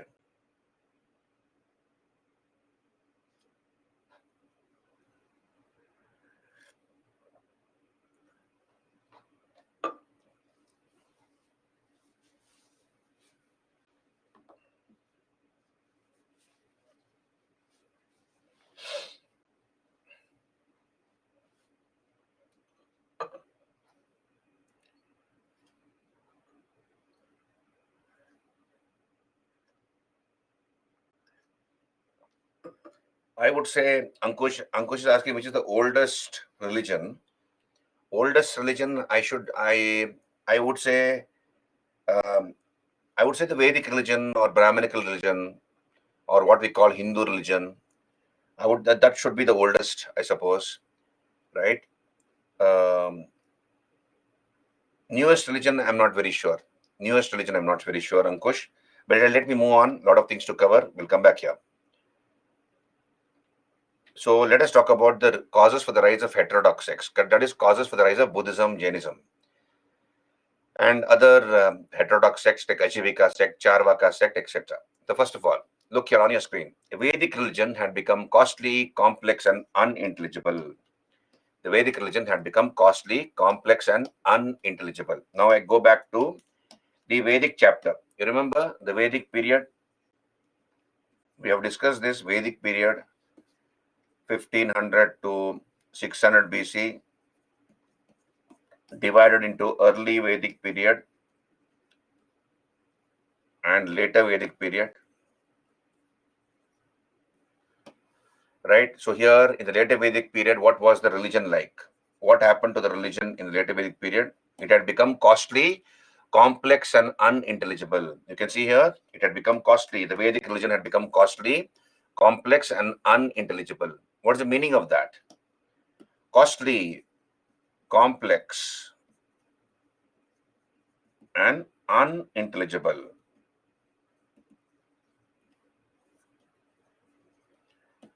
Why costly? Because the emphasis was on elaborate rituals and sacrifices of animals. Emphasis was on elaborate rituals and sacrifices of animals. So thousands and lakhs of animals were being killed in the name of appeasing the gods, pleasing the gods, right? Whereas, if you go back to the early Vedic period, we have discussed the early Vedic religion. How was the early Vedic religion? The Aryans were nature worshippers, isn't it? They used to worship nature. You have Indra, Agni, Vayu, Varuna, etc. So they were nature worshippers, the early Aryans, and they used to make it was a simple and materialistic religion. In the early Vedic period, it was a simple and materialistic religion. They used to make offerings of yava. What is yava? Wheat and barley. They used to make offerings of wheat and barley to gods, including fruits and vegetables, etc. And in return, what did the Aryans ask from the gods? Praja, Pashu, Dhana. Isn't it? Praja, mainly sons. Pashu, cattle. And Dhana, wealth. So they asked for Praja, Pashu, and Dhana. But in the later Vedic period, what happened? The religion had become costly, complex, and unintelligible. The emphasis was on elaborate rituals and sacrifices of animals. So animals were being killed in thousands and lakhs. And the Vedic religion had become costly and complex. It was not able to satisfy the spiritual yearnings of a common man like you and me, poor person. Let's say he goes to the priest, he goes to the purohit or the priest and tells him his problems. So what will the priest suggest? The priest will suggest you perform these rituals. You pay me this much amount of money, or has dakshina. I perform these rituals, and then you sacrifice this many number of cattle, oxen, bullocks, etc., and then the gods will be pleased, and all your problems will be washed away. So the common person was not able to afford such a costly religion. He did not have the money to perform these rituals and kill so many animals to please the gods. So the Vedic religion had become costly, complex, and unintelligible. Why unintelligible? Because all the instruction was in Sanskrit language. And the common person was not able to understand Sanskrit. It was the language of the elite sections, the rich and the influential sections, the shishtas. The Prakrit was the Desha Bhasha. Prakrit was the language of the masses, not Sanskrit. So all the instructions were in Sanskrit. So the common person could not understand. So this is number one. The Vedic religion had become costly, complex, and unintelligible, and it was not able to satisfy the spiritual yearnings of a common man. This is number one. Are you there with me? This is number one. Number two is the Brahminical domination was challenged by the Kshatriyas. Nukya, on your screen, we go back to the Vedic society. In the later Vedic period, we have four Varnas, isn't it? What are the four Varnas? Brahmana, Kshatriya, Vaishya, and Shudra. Brahmana, Kshatriya, Vaishya, and Shudra. There were 4 Varnas. But then the Brahmanas were the ones who used to perform the sacrifices and the rituals. They were the persons who knew the Vedas and the Shastras and the Puranas. And the king was a Kshatriya. The king was the Kshatriya. And the Brahmana would perform sacrifices to enhance the power of the king. What are the various sacrifices performed by the Brahmana priest? He would perform the Ashwamedha. He would perform the Ashwamedha sacrifice, the Vajapaya sacrifice, the Rajasuya sacrifice, okay, etc. And who was the one who funded these sacrifices? The king, to perform these sacrifices. But since the Brahmin priest had the knowledge of the Vedas and the Shastras, and he was the one who performed these sacrifices, supposedly to enhance the power of the king, the Brahmana priest began to claim superiority over the Kshatriyas. And this was not liked by the Kshatriyas. Did you understand? So the Brahminical domination was challenged by the Kshatriyas. And both Buddha and Mahavira were Kshatriya princes. Both Buddha and Mahavira were Kshatriya princes. Are you there with me? Hello? So Buddha and Mahavira both were Kshatriya princes. Buddha and Mahavira were Kshatriya princes.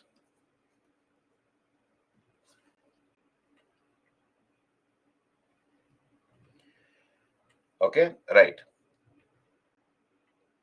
So Brahminical domination was challenged by the Kshatriyas. This is number 2. Third is Vaishyas. Now, if you remember the Vedic society, there were 4 Varnas: Brahmana, Kshatriya, Vaishya, Shudra. But only one Varna paid taxes to the government. Can you please answer which Varna paid the taxes to the government? Only one Varna paid taxes to the government. All the other 3 out of the 4 did not pay taxes. So which was the Varna which paid taxes? Yogita says Vaishya. Brajneesh says Vaishya. Very good. So most of you have answered it correct. It was the Vaishyas who paid taxes. But if you look at this pyramid here, what was the position of the Vaishyas in the society? Vaishyas were the principal taxpayers. They were the only people paying taxes. But what was their position in the society? Third. Very good, Brajneet. Ankush, Ketan. They were third in the Varna order. And the Vaishyas did not like it. They wanted to improve their social position. The Vaishyas felt, we are the only people paying taxes. But look, our position is the third. We want to improve our social position. So it was the Vaishyas who promoted Buddhism and Jainism. They were the ones who financed or gave donations, money to strengthen Buddhism and Jainism. This is number 2. Now, this is number 3. Vaishyas wanted to improve their social position. Did you understand that? Please write down there. Vaishyas wanted to improve their social position. Vaishyas wanted to improve their social position. Gunjan, did you understand? Gunjan,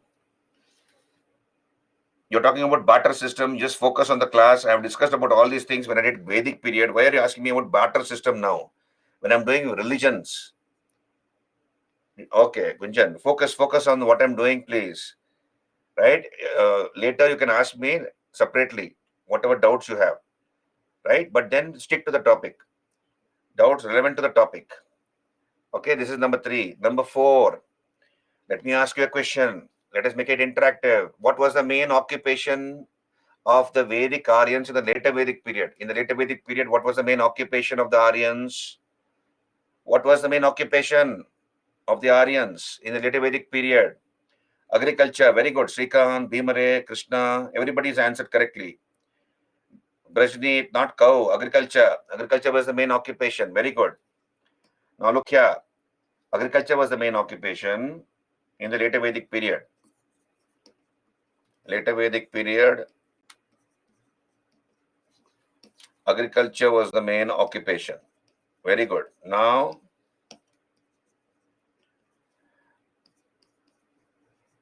to till the land, understand this, to till the land, those days there were no tractors. They were dependent on the cattle wealth. They were dependent on bulls. They were dependent on cattle, bulls and cows. Okay, but then the Vedic religion relied on or emphasized on elaborate sacrifices of animals. So thousands and lakhs of cattle, bullocks and cows, etc., were being slaughtered in the name of appeasing the gods, in the name of pleasing the gods. And there was a rapid depletion in the cattle wealth. And Buddha and Mahavira spoke about ahimsa. Buddha and Mahavira spoke about ahimsa, non-violence. And their teachings became popular amongst the agricultural classes. So, in the new agricultural economy, the new agricultural economy was dependent on cattle wealth. It was dependent on cattle wealth. And both Buddha and Mahavira spoke about ahimsa. As a result, their teachings became popular because it was necessary to keep the cattle wealth, safeguard the cattle wealth, whereas the Vedic religion emphasized on elaborate sacrifices of animals. Did you understand? Therefore, the teachings of Buddha and Mahavira became very popular because they spoke about ahimsa, non-violence, and that was very necessary to keep the cattle wealth intact because cattle was necessary in the new agricultural economy. Clear? समझ में आ गया ना? Can you raise your hands? Please raise your hands. Did you understand? We are just applying whatever knowledge you already know. No, we have discussed ancient in India. Vedic period we have thoroughly discussed. The same thing we are telling it in a different manner. That's all. Right? Then understand this. All of you clear? Next. Around this time, around the 6th century BC, there were 6 philosophers who gave their own philosophies as to how to attain moksha. What is moksha? Hello, we have discussed this. What is moksha when I did Vedic period? What definition, Bhuvanesh? What is moksha? Freedom from rebirth. Very good. Freedom from rebirth. Freedom from rebirth. Yeah. Now, there were 6 philosophers. Look here on your screen. There were 6 philosophers who gave their own methods to attain moksha or freedom to attain moksha. That is, be free from rebirth. For example, we have Sankhya philosophy given by Kapila. Kapila was the founder of this philosophy called Sankhya philosophy. What does this philosophy talk about? I'll deal with it when I do philosophy topic, right? Similarly, Patanjali, he says that if you do yoga, you can attain moksha, right? Then Akshapada Gautama, he gave his philosophy of Nyaya philosophy. Similarly, Kannada gave his philosophy of Vaisheshika. Purva Mimamsa given by Jaimini and Uttar Mimamsa given by Vyasadeva Badarayana. Each of these philosophers gave their own philosophies has to attain moksha. They said, if you follow my method, you will attain moksha. People got confused because Patanjali is saying do yoga, Kapila is saying you follow Sankhya philosophy, and others are saying follow your own my philosophy.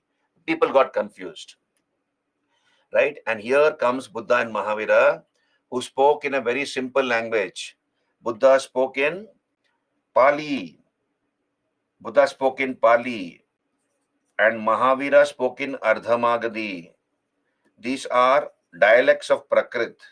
These two are dialects of Prakrit, Pali and Ardhamagadi. And people could easily understand what Buddha was telling them or Mahavira was telling them. So their teachings are very, very simple to understand. It was devoid of any rituals or sacrifices. No method to follow, no rituals to follow. It was more ethical and moralistic in nature, how a person is supposed to conduct himself in his family and in society. That's what they spoke about. So it was more ethical and moralistic in nature, the teachings of Buddha and Mahavira. And they spoke in the vernacular language. And therefore, their teachings became very, very popular. Did you understand? These are the various reasons for the rise of heterodox sects, the rise of Buddhism and Jainism. Bhuvanesh, I told you they are dialects of Prakrit.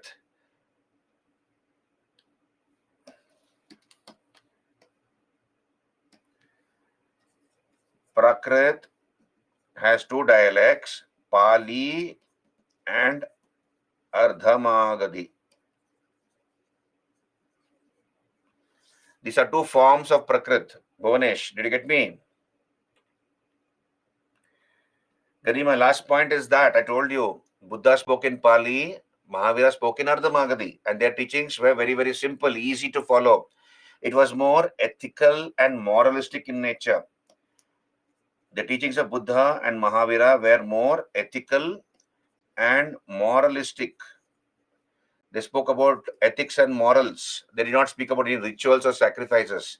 And people easily could understand them because they were spoken in the vernacular medium, local language.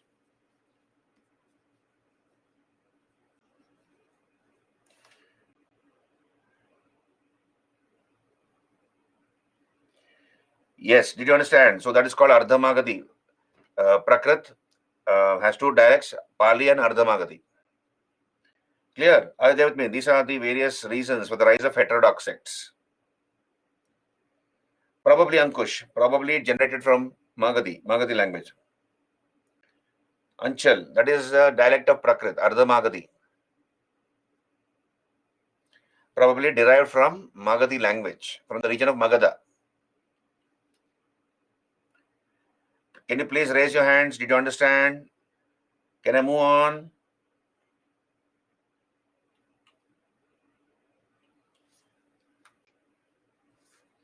Any doubts? Any clarifications required? Can I move on? Okay.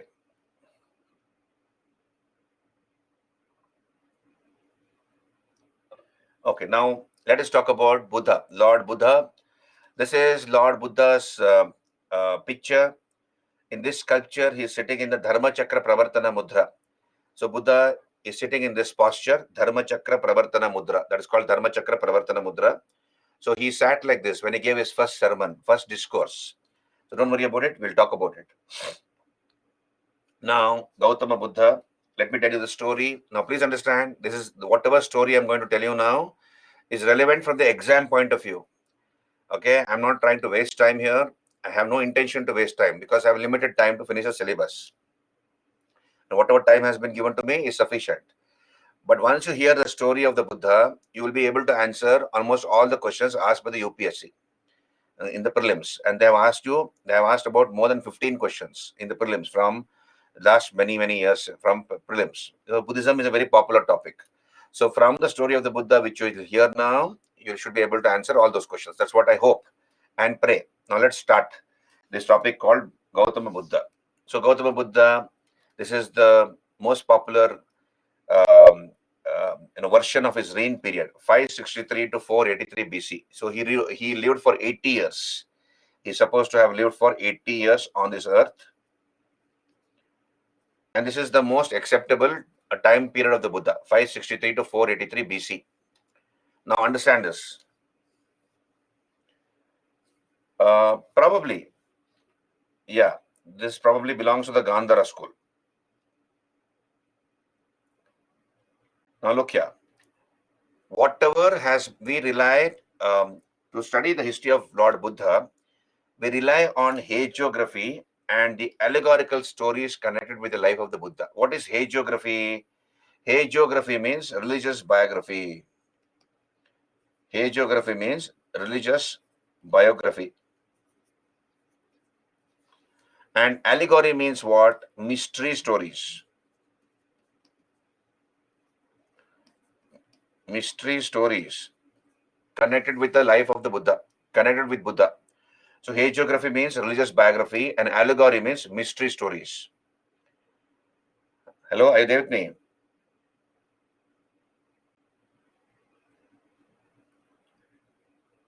So here, whatever has been written about Lord Buddha was written 200 to 300 years after his death by the monks of Sri Lanka. Hello, please understand this. Whatever was written about Lord Buddha was written 200 to 300 years after Buddha's death. After Buddha's death. And because of this time gap, because of this time lag between his death and what was written about him, lots of facts have got mixed up with fiction. So lots of facts have got mixed up with fiction. Did you understand what I just now told you? So because of this time lag or time gap between the death of the Buddha and what was written about him, Lots of facts have got mixed up with fiction. So when I tell you the story of the Buddha, please don't use your rational mind. Don't use your scientific mind. How can this be possible? Because your rational mind will say this is impossible. But then this is what the Buddhists believe, and therefore we have to believe it. Similarly, we have some fantastic stories in Hinduism. In all religions, we have some fantastic stories, isn't it? For example, we have Hanuman who picked up the entire mountain and he flew, right? But then if you use your logical brain, do you think it is true? No. But from thousands of years, people have believed this to be true. And that's why the Honorable Supreme Court has told that it is part of the belief system and therefore it is considered to be true. Did you understand? Therefore, we have to just close your eyes and believe to be true, it to be true.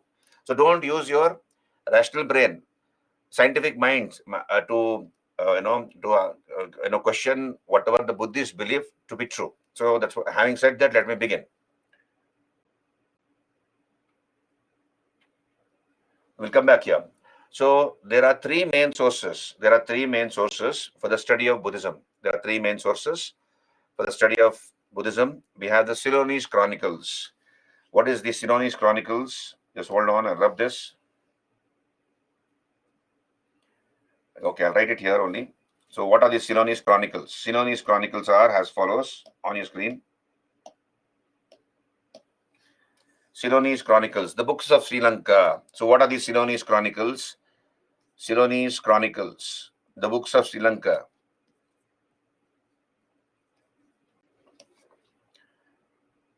So these are the books of Sri Lanka. Dvipavamsha, the Island Chronicle. Island Chronicle. Then Mahavamsha, written by Mahanama.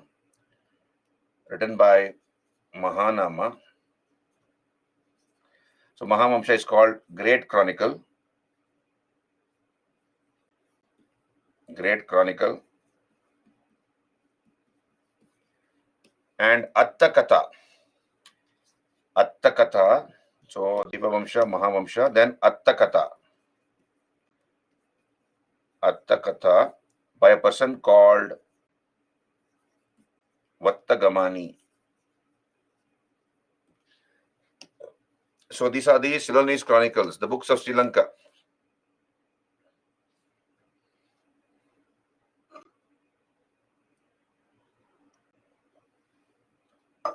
So we rely entirely on Ceylonese Chronicles. Then we have Chinese Chronicles, which also give information about Lord Buddha, and Tibetan Chronicles. But then the Ceylonese Chronicles are considered to be more authentic. So we rely entirely on the Ceylonese Chronicles, the books of Sri Lanka. So we move on. What was the original name of Lord Buddha? What was his original name, real name? Very good, Nayana, Siddhartha. Very good, Siddhartha. Okay, good. All of you have answered. Bhimre, Ankush, Shakshi, Arun, etc. Hari, okay, good. Father. So his real name was Siddhartha. Father's name, Shuddhodana. Shuddhodana. The elected ruler of Kapilavastu. He was the elected king of Kapilavastu. Where is Kapilavastu? Or rather, where was Kapilavastu? The Nepal Terai, the lower reaches of the Nepal Himalayas. Nepal Terai. Elected king of Kapilavastu. Right? Then mother. What was his mother's name? Maya Devi. Maya Devi. Or Mahamaya. Also called Mahamaya. A princess of Koshala. She was a princess of Kosala. She was a princess of Koshala. Maya Devi or Mahamaya. Gotra. Siddhartha belonged to the Gautama Gotra. So he belonged to the Gautama Gotra. Therefore, he is called Gautama Buddha. So his Gotra name was Gautama. Suddhodana was the elected king of Kapilavastu, and he belonged to the Sakya clan. So Buddha belonged to the Sakya clan.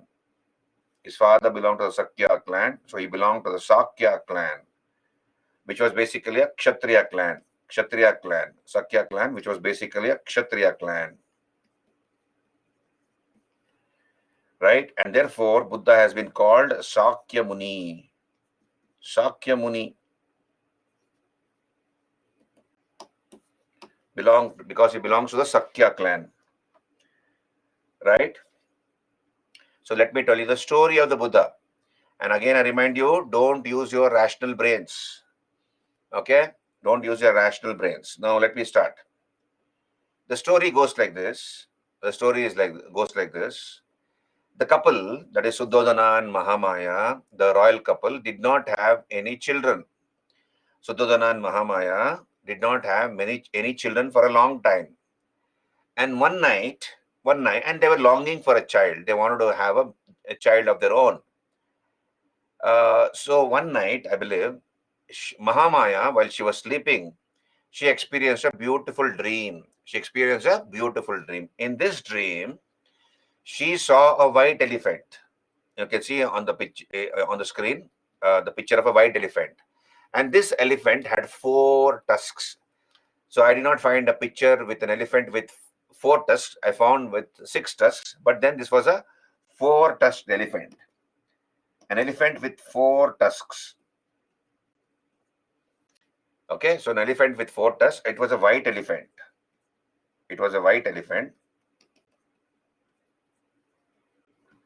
And this elephant was standing on the banks of a river, on the banks of a lake in the Himalayas. What was the name of this lake in the Himalayas? Anavatapta.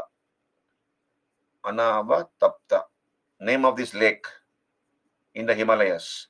So this elephant appeared in her dream, and it was standing next to a lake in the Himalayas, and it had 4 tusks.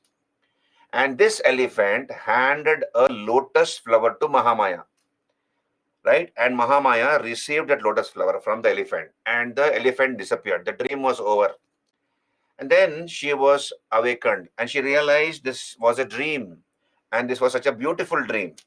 It was so real, as if, when she opened her eyes, she felt so nice, very nice. And then she woke up her husband. Her husband was sleeping next to her, Suddhodana, and she woke up her husband, Utoji. She shook him up, and he woke up. And then she narrated that dream to him. She said, I saw this dream, I experienced this beautiful dream. And when he heard the dream, he was equally excited. So the royal couple waited for daybreak, for the morning to happen, the sunrise to take place. And then the first thing they did in the morning is to consult the court astrologers. They consulted the court astrologers. So he was the king, Suddhodana, and in his court, there were many astrologers. So Mahamaya narrated the dream to those astrologers, and the royal couple requested the astrologers to interpret the dream for them. What is the meaning of this dream? Please interpret that dream for us. So the astrologers got into a huddle. They discussed about this dream, and then they came to a conclusion. They gave the verdict. They gave the meaning of this dream. And they said, this is the sign of an impending birth of a great soul. This is the sign of an impending birth of a great soul who will be either a great teacher or a great king. In other words, Mahamaya will soon give birth to a son, and that son will either be a great teacher or a great king. That is the meaning of this dream. Okay, great. Krishna, did you get me that? So, Suddhodana, I believe, once he heard the interpretation, he decided then and there that if a son is born to him, he will want his son to become a king and not a teacher or a philosopher. He wanted his son to become a king and not a teacher or a philosopher. So now understand this. What is the meaning? Understand this, please. What is the meaning of the elephant coming and giving a lotus flower to Mahamaya? What is the meaning of the elephant coming and giving a lotus flower to Mahamaya?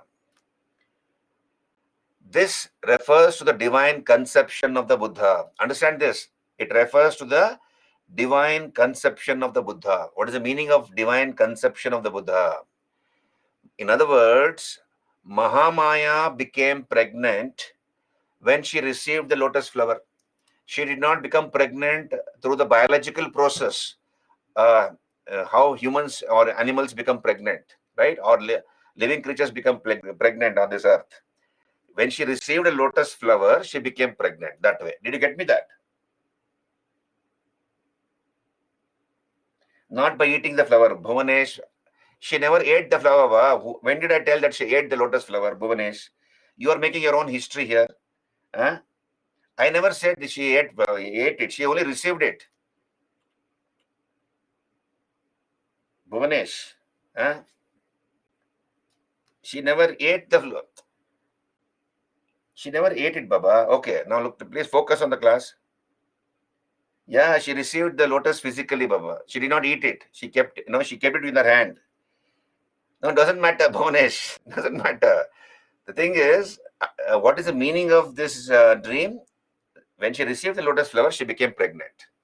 So it refers to the divine conception of the Buddha. Understand this? That's what I wanted to remember. So receiving the lotus means receiving the lotus refers to the divine conception of the Buddha.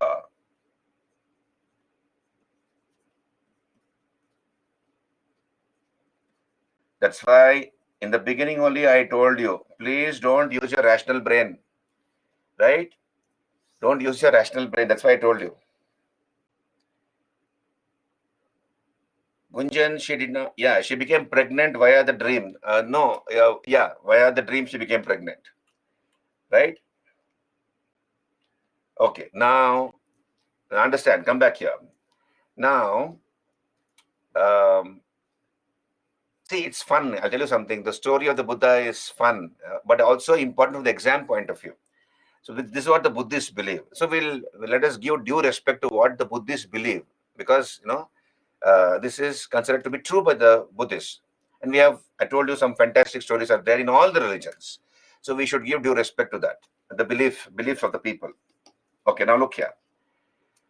So Mahamaya had become pregnant and she had run the full course of her pregnancy. Almost 9 months had passed by. Almost 9 months had passed by, and the time for delivery was near. The time for delivery was near. Now, please understand, in India, this part of the world, in India, there's a tradition. What's the tradition? Generally, the first child is born in the house of the would-be mother, in the parental house of the would-be mother. Generally, the first child is born in the parental house of the would-be mother. So, if you are the first child, generally you would be born in your mother's parental house. That's a tradition in India. There can be exceptions here and there, but generally that is the tradition followed even now. Okay, now, so Mahamaya had to travel to her parents' house for delivery. So where was her parental house? Her husband's house was Kapilavastu, isn't it? Her husband's house was Kapilavastu, and she had to travel to Devadaha.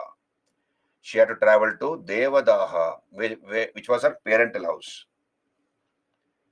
Which was her parental house.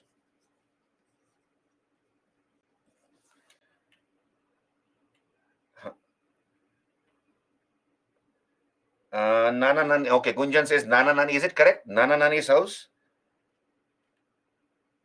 Nana Nani would be grandmother, right? Grandparents, right? Okay. Okay, fine. Thank you, Gunjan. Ankush, that is true. She was a princess of Koshala, but then Koshala she was a princess of Koshala kingdom, Baba. In Koshala, you have a small place called Devadaha, right? And she was from there, from that place. She was a princess of Koshala, but her parental house was in Devadaha, part of Koshala. Okay, mother's father and mother. Yeah, correct. Mother's father and mother. Okay, now look here. So she had to travel from Kapilavastu to Devadaha. Got it, Ankush? Okay. Now, so she is sitting in a palanquin, and she's the queen, mind you. She's the queen, so she's not traveling alone. You have an entourage traveling along with her, soldiers, maid servants, and they are taking the queen very carefully, very gently. She's sitting in the palanquin, and they're holding the palanquin and carrying the queen, and they're taking frequent breaks in the journey because a fully pregnant woman, she cannot travel for any length of time. So let her take rest, and then they will break the journey frequently. So they were traveling slowly towards Devadaha, and on the way they came across a sal grove. They came across a sal grove. So this is a sal grove. Imagine this is sal grove, a grove full of sal trees. These are all sal trees. Sal trees, like a coconut tree, sal trees. Okay, grove full of sal trees. And there was a beautiful, there was a freshwater pool, Pushkarni pool. So there was a pool here, Pushkarni pool. Pushkarni pool. So it was a very shady place, natural shade because of the trees, cool air blowing, and then a freshwater pool. Then the royal party decided to take rest. They decided to break their journey here in this Sal Grove. They thought, let Mahamaya take rest for some time, and then we can proceed towards Devadaha later. So they lowered the palanquin. Mahamaya got out of the palanquin, and she entered this pool, Pushkarni pool, to take a fresh water, fresh bath, fresh water bath. So she got into the pool, she finished her bath, and just as she was getting out of the pool, the time for delivery came. Understand this. Just as she had finished her bath and she was getting out of this Pushkarni pool, the time for delivery had come, and she sensed it. Now we are all as babies, as you know, we are floating in the amniotic fluid of our mothers. So we are floating in that amniotic fluid, and once that balloon breaks, then it is time for delivery. So she sensed it that the baby is coming out. So what happened? One of the sal trees, understand this, one of the sal trees also sensed that, oh, Mahamaya is going to give delivery to a baby. So what did the tree do? It bent its trunk. Understand this, it bent its trunk, and holding one of the branches of that sal tree in a standing position, Mahamaya gave birth to a baby. You can see here on your screen. On your screen, see this picture, all of you. Interesting. Mahamaya is holding the branch of a sal tree, right? And she is standing and holding a branch of the salt tree, and the salt tree has bent its trunk, and holding the branch, she is giving birth to a baby. And look at this maid servant, she is looking at amazement. Arey wah, kya baat hai, right? So the baby was born this way, right? So here, what happened? As soon as the baby was born, look here, as soon as the baby was born, the baby is supposed to have looked in the 8 cardinal directions. So the baby's head rotated 360 degrees. It looked in all the 8 directions. And then in a godlike voice, the baby is supposed to have declared, I am the leader of the world. I am the guide of the world. This is my final birth. I repeat, I am the leader of the world. You can see here. I am the leader of the world. I am the guide of the world. This is my final birth. And what did the baby do? So, as soon as the baby was born, it looked in the 8 cardinal directions. In a godlike voice, it made this statement, I am the leader of the world. I'm the guide of the world. This is my final birth. And then the baby took 7 steps towards the east. The baby walked 7 steps towards which direction? Towards the east. Underneath each step the baby took appeared a lotus flower. So you see, this is a lotus flower. Okay, so as soon as the baby stepped on the ground, a lotus flower appeared, and the baby kept its feet on the lotus flower. Then when they took the next step, before landing on the ground, another lotus flower appeared. So like that, the baby took 7 steps towards the east. Why east? Why not any other direction? Because this is the direction in which Buddhism spread later towards the east. Buddhism spread towards the east. So this is the story, how Buddha was born. And this baby was named Siddhartha. This baby was named Siddhartha. What's the meaning of Siddhartha? He who attains success and prosperity. He who attains success and prosperity. Did you understand? So where did this take place? So Siddhartha was born at Lumbini. This happened at Lumbini. This happened at Lumbini in 563 BC. So Buddha was born at Lumbini in 563 BC on a full moon day. So this happened on a full moon day, and certain events in the life of the Buddha happened on a full moon day.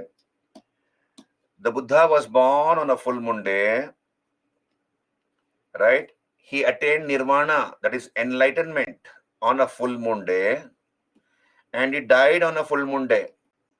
So he was born on a full moon day, he died on a full moon day. And that's why it is called Buddha Purnima. Buddha Purnima. Purnima is a full moon day. So he was born on a full moon day. And that's why it's called Buddha Purnima. His birth happened on a full moon day. Nirvana, enlightenment happened on a full moon day, and he died on a full moon day. And this baby was called what? Siddhartha. He who attained success and prosperity. Did you understand? Bhunesh, I said his mother went into the pool to take a bath.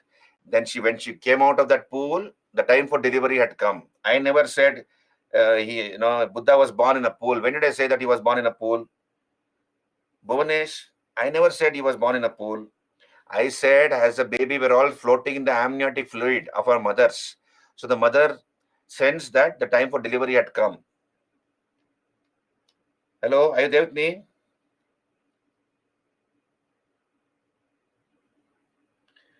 This is what the Buddhists believe, Ankush. Okay? Ceylonese are stars in making stories. No, Ankush, don't make such statement.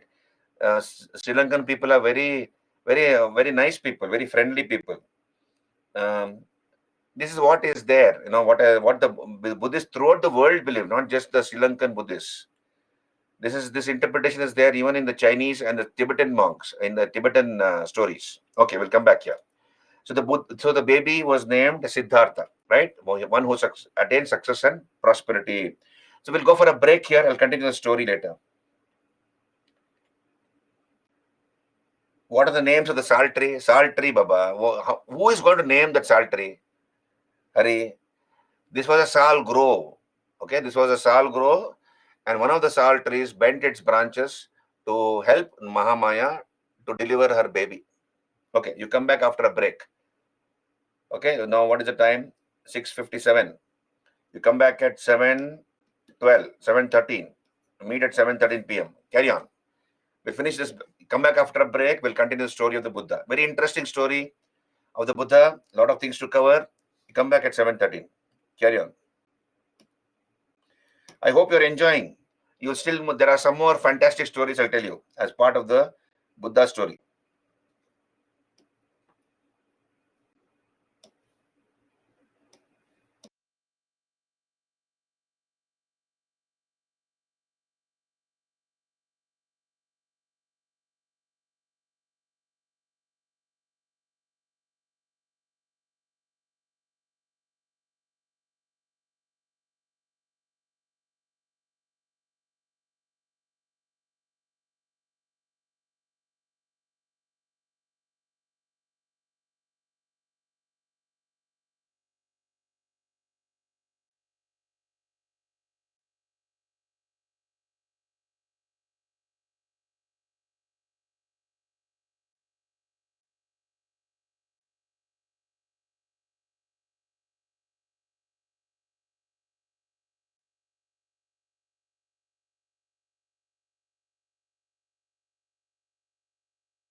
Good evening, everyone.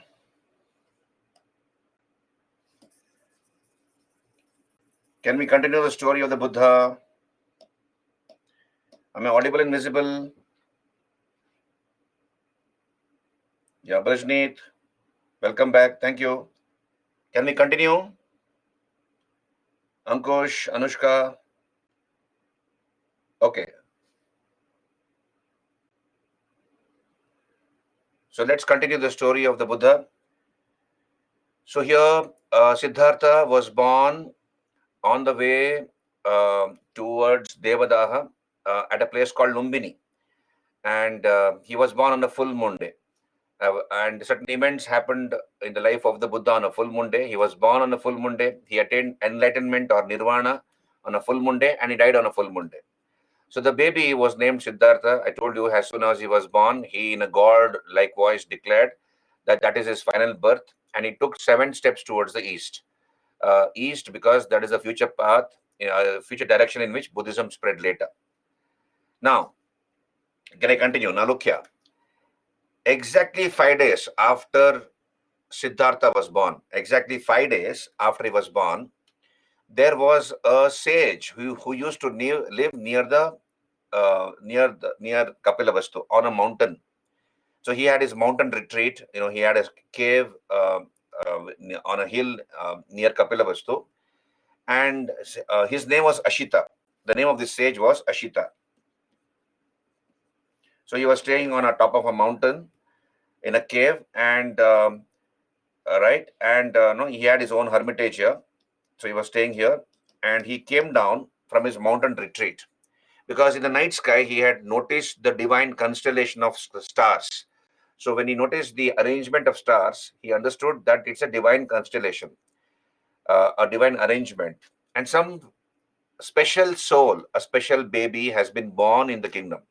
Some special soul has taken birth on this earth, and he came down 5 days after the birth of Siddhartha from his mountain retreat to check upon the baby, to look upon the baby. So Ashita came to the palace. Baby Siddhartha was sleeping in the cradle, and Ashita peeped in. He peeped into the cradle, and what did he notice? He noticed 32 signs of a Mahapurush, 32 signs of a Mahapurush, 32 bodily marks. So 32 signs of a Mahapurush, including hair tightly curled towards his right, hair tightly curled towards the right. So he noticed 32 signs on the body of the baby that he is a Mahapurush, is not an ordinary baby, is a special baby. And 80 minor signs. 80 minor signs. And Ashita confirmed this baby is not an ordinary baby, it's a special baby. Did you get me? Bhuvanesh, I said Ashita noticed 32 signs of a Mahapurush on the body of Siddhartha and 80 minor signs. So 32 major signs, 80 minor signs. And he confirmed that this is not an ordinary baby, but a special baby. Exactly a week after the birth of Siddhartha, understand this? Exactly 7 days after the birth of Siddhartha, Mother Mahamaya died. Mother Mahamaya died. Why did she die? Because of post-delivery complications, postpartum complications, postpartum complications. Partum means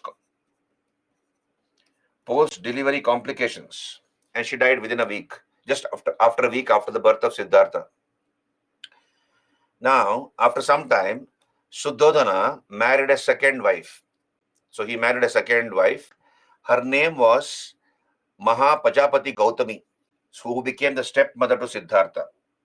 So stepmother was Mahapajapati Gautami. I'll make some space here. So who became the mother to Siddhartha. So Mahapajapati Gautami. Mahapajapati Gautami became the stepmother to Siddhartha, and she was supposedly the younger sister of Mahamaya. Mahapajapati Gautami was the younger sister supposedly the younger sister of Mahamaya.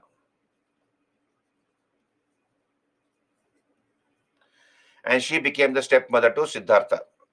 Siddhartha also had a cousin called Devadatta. So he had a cousin called Devadatta, a friend turned foe. Later, this Devadatta became an enemy of the Buddha. What happened, I'll tell you later.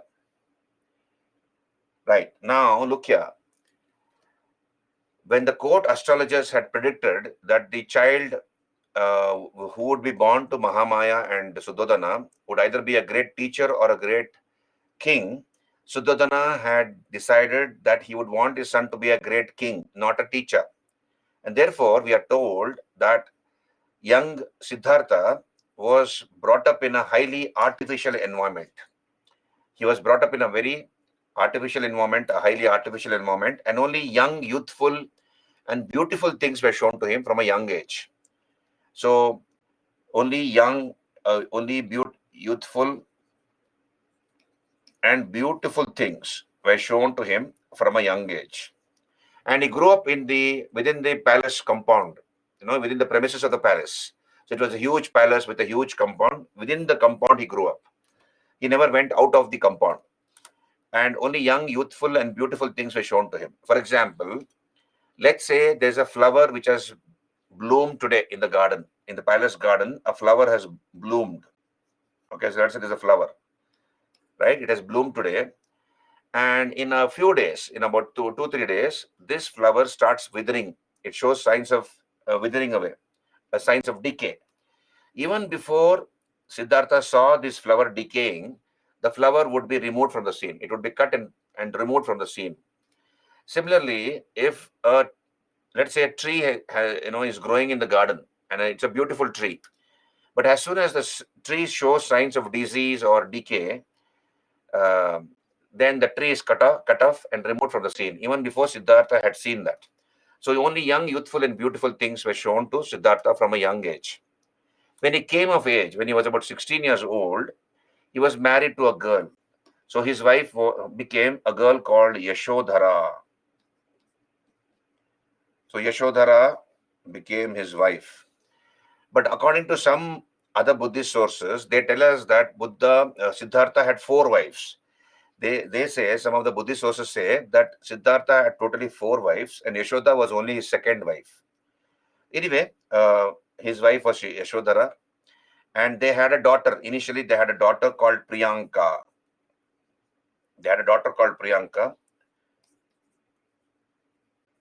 And later a son was born to them, and the name of the son was Rahula. So they had 2 children, the Siddhartha and Yashodhara, that is Priyanka, daughter, and Rahula, the son. He also had a charioteer, favorite charioteer, Sarathi. His name was Channa. So he was the chariot rider, the charioteer, Channa. And he also had a favorite horse called Kantaka.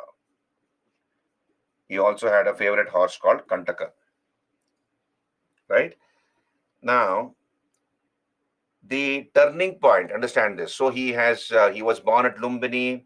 At the age of 16, he was married to a girl called Yashodhara. He became the father to Priyanka and Rahul.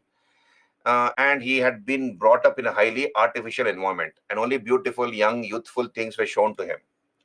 Now, the turning point in the life of Siddhartha happened at the age of 29 years. At the age of 29, so this was the turning point in his life. And everybody, please understand, will have a turning point. I'm sure all of you will also have your turning point, and that turning point could be positive or negative. It all depends upon how you take it.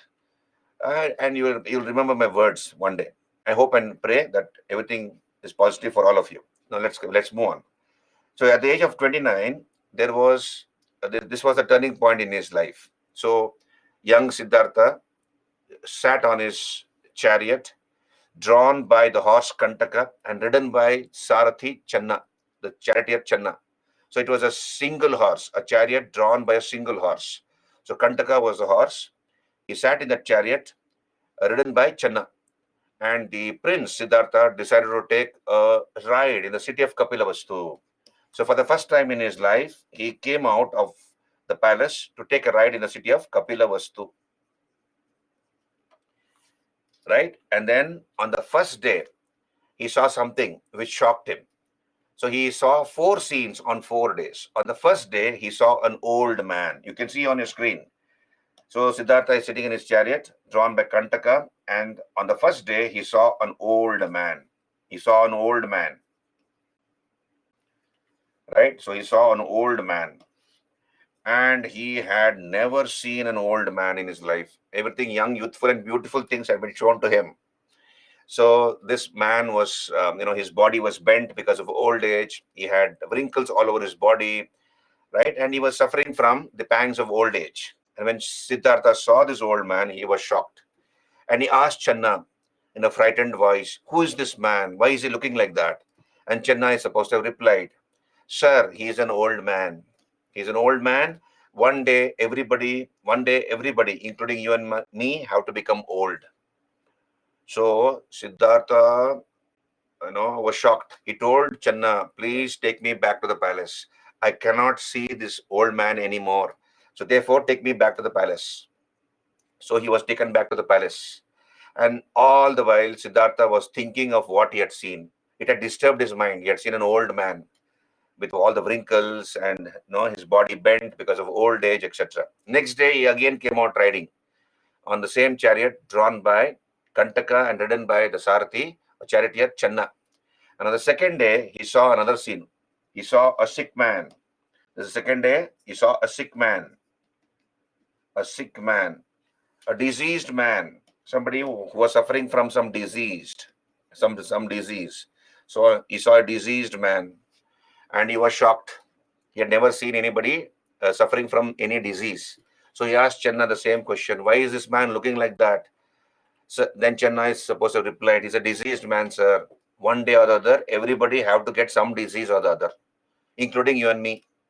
So this again shocked him. He again asked Channa to take him back to the palace. And again, all the while, he was thinking of this diseased man. The third day, he came out riding. And then on the third day, he saw a dead body on your screen. He saw a dead body. There's a dead body. You can see people are taking this dead body on they're carrying this dead body. And he saw people wailing around the dead body, crying around the dead body. And then he asked Channa, "Channa, why are people crying? Who is this man sleeping there on top? And why are they carrying him?" So Channa is supposed to have replied, "Sir, he's not sleeping. He is dead. And everybody one day or the other have to die, including you and me." So this shocked him. Again, he asked Channa to take him back to the palace. And so on the third day, he saw a dead body, a dead man. And Siddhartha began to think, then what is the purpose of life? What is the purpose of life? We are born, we get some disease, we become old, and then we die. Then what is the purpose of life? What? So this is the question which began to haunt him. What is the purpose of life?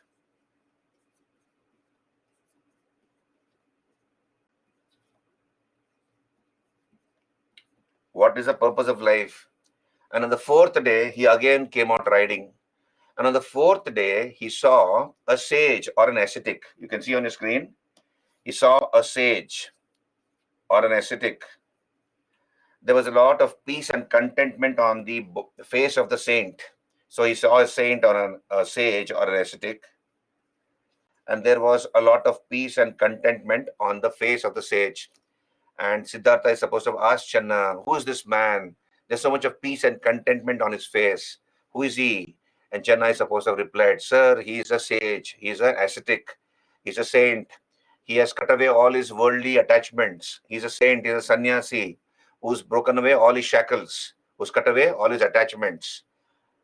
And that's why you see so much of peace and contentment on his face." And Siddhartha is supposed to have thought, that is the reason I should become like him. If I have to find the answer to the question, what is the purpose of life? I should become like him. I should become a sannyasi or a sage. Only then I'll find the answer to the question, what is the purpose of life? So this is the turning point in the life of Siddhartha, which happened at the age of 29. He saw an old man a sick man, a dead body, and an ascetic or a sage. Old man. So remember this: old man, sick man, diseased man, sick man, dead body, and an ascetic.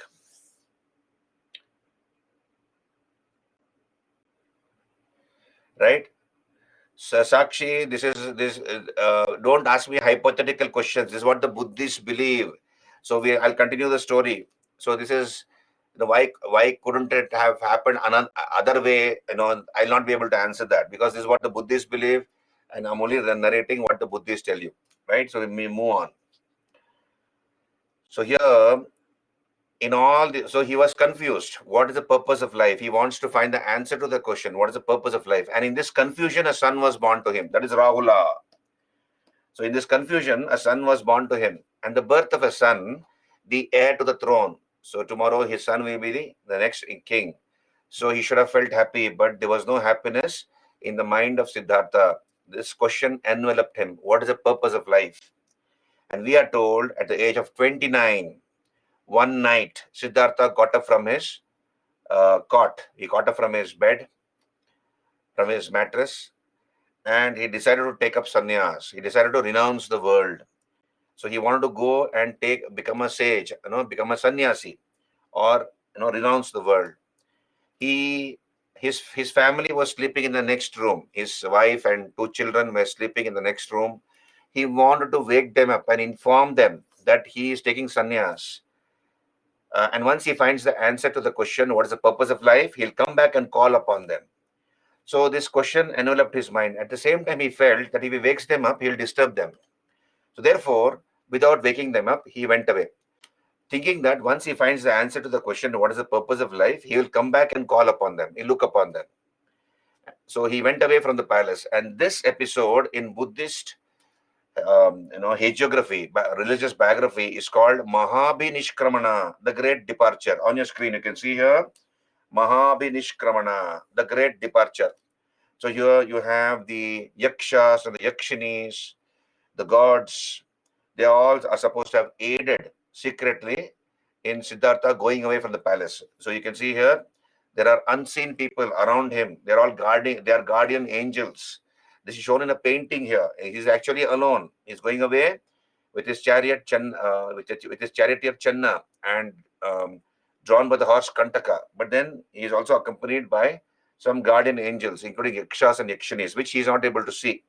So this is what has been depicted in this painting. That is called Mahabhinishkramana, the great departure when he went away from the palace. Are you there with me? Clear? So he goes away from the palace.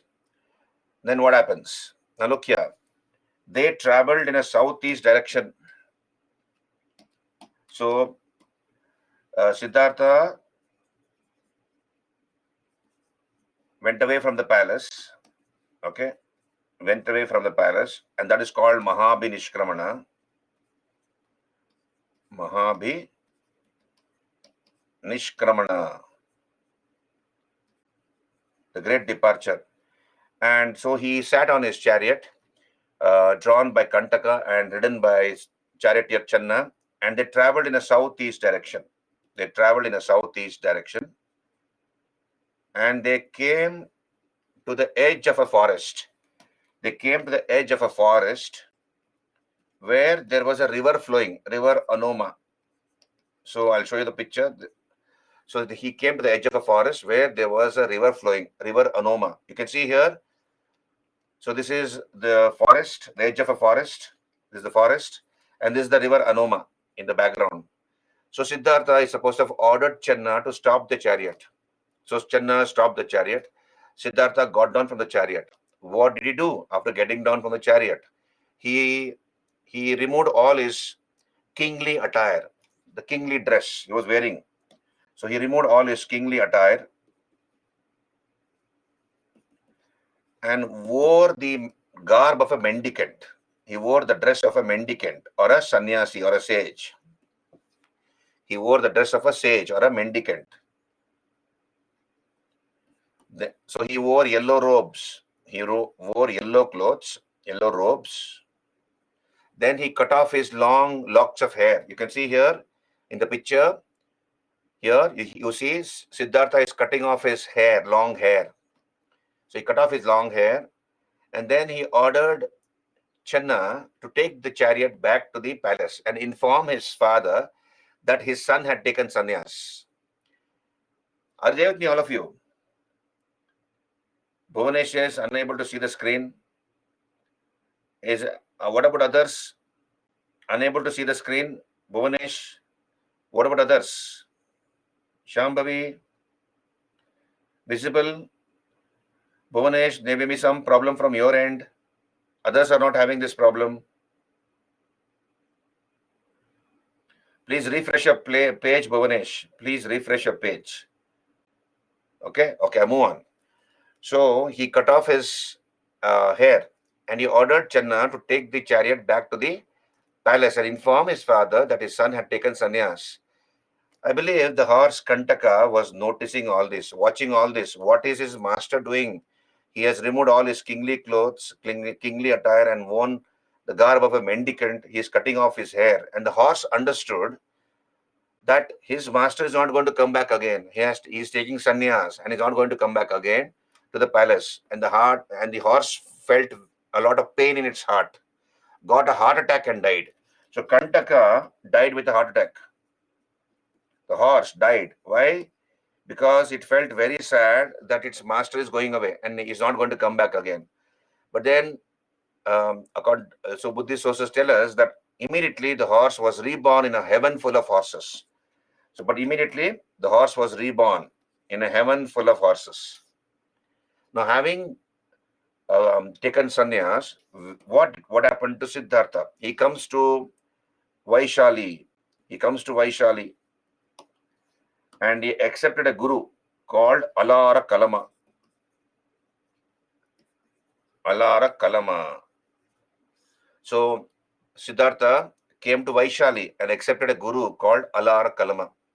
So this Alara Kalama, who was the guru of Siddhartha, taught him yoga, Sankhya Shastra, etc. So he taught him the basics of yoga, basics of Sankhya Shastra, of Kapila, etc. So Siddhartha learned all those techniques of yoga, Sankhya Shastra, etc. And then he asked one question to Alara Kalama. Sir, please tell me, what is the purpose of life? What is the purpose of life?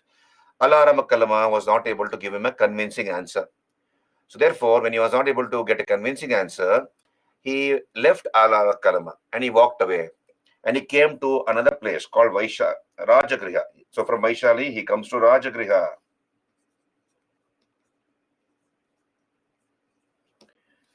And at Rajagriha, he accepted another person as his guru.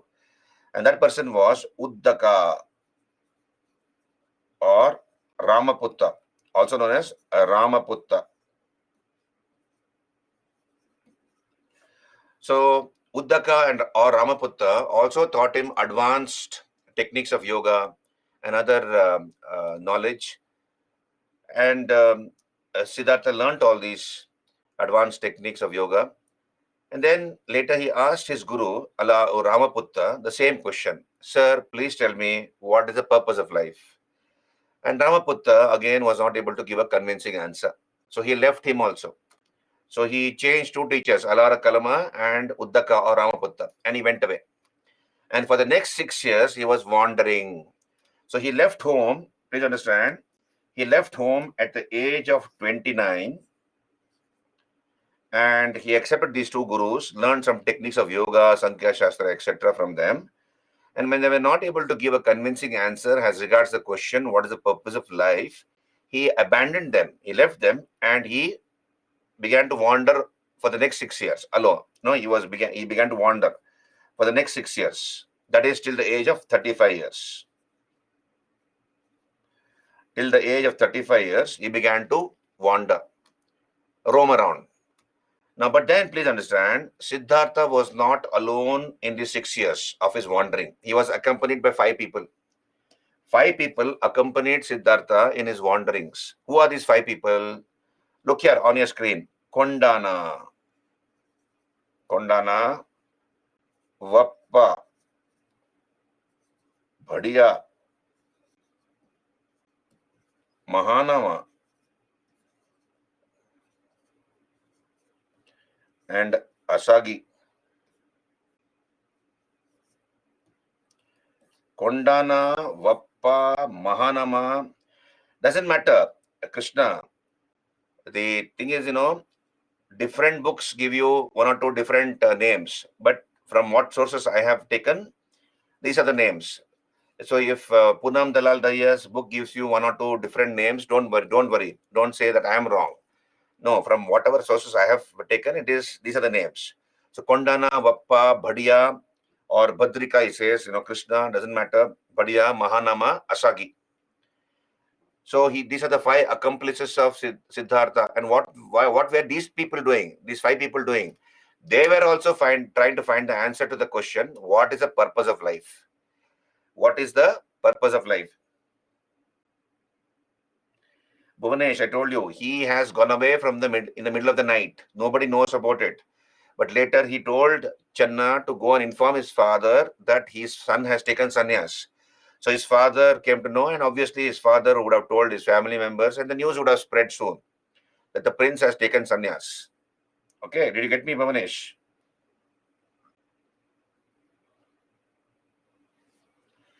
So along with these five people, understand this, along with these five people, Siddhartha performed the severest of austerities. I'll use another page.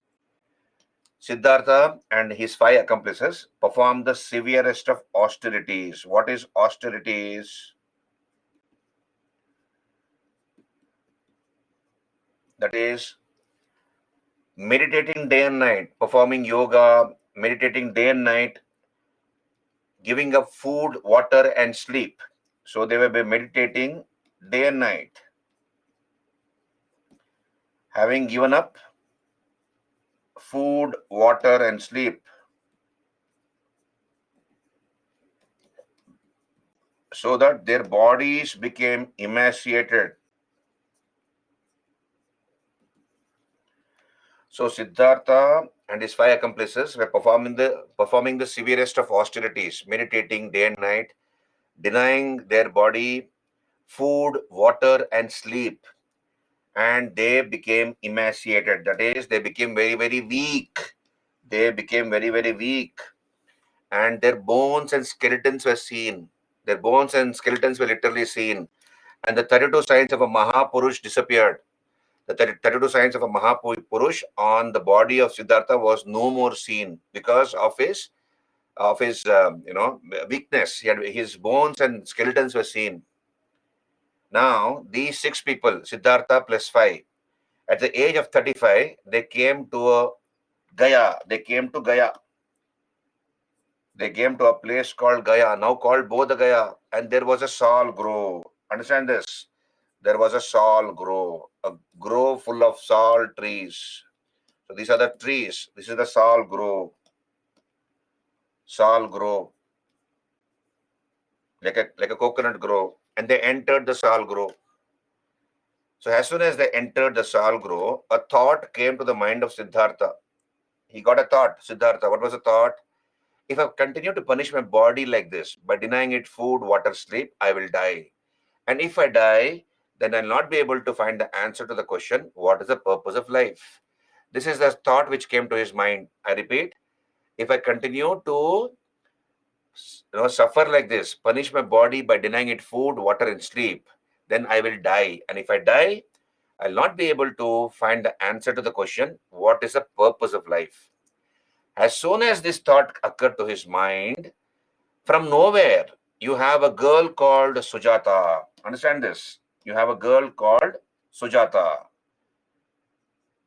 So this girl, Sujata, was a farmer's daughter. She appeared from nowhere. She was in that sal grove, and she offered a bowl of rice and milk to Siddhartha.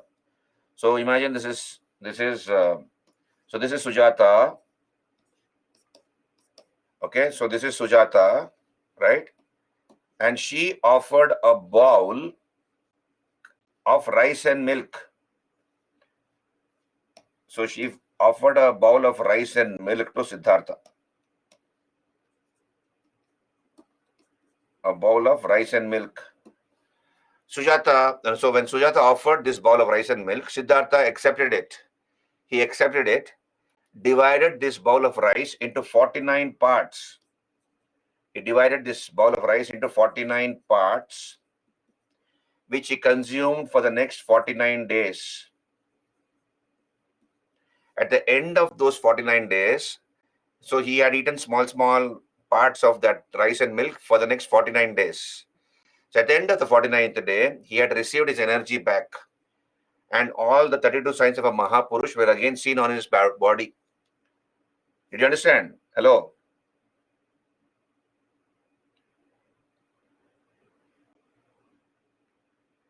Nayana, I'm coming to that. When I come to the questions, you'll understand why I told you the story. Because without telling the story of Siddhartha, you will not be able to answer those questions.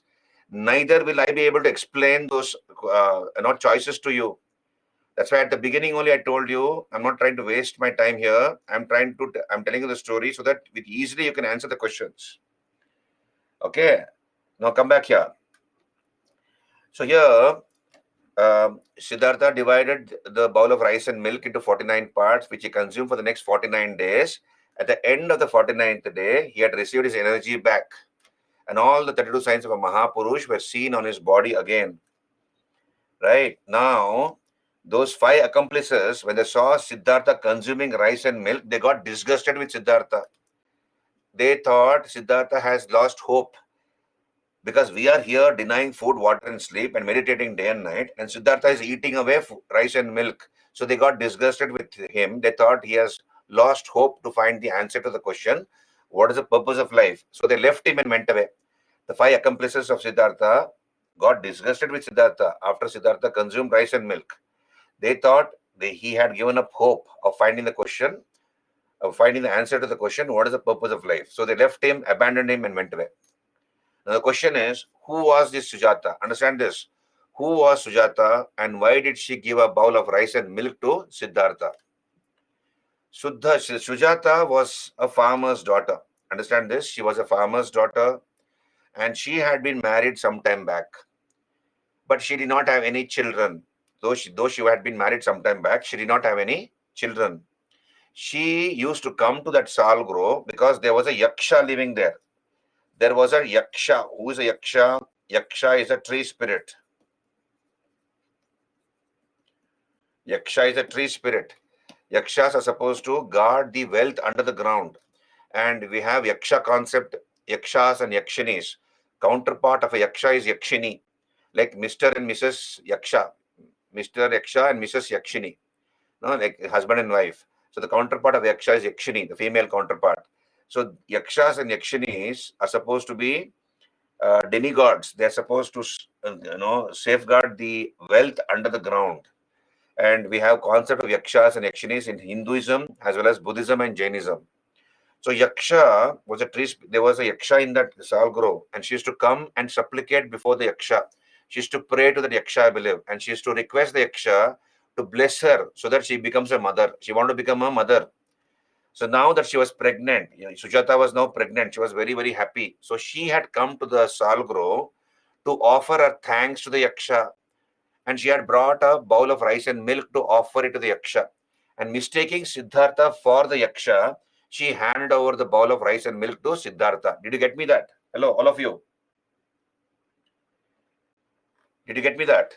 So she mistook Siddhartha for the yaksha and she offered that bowl of rice and milk to Siddhartha.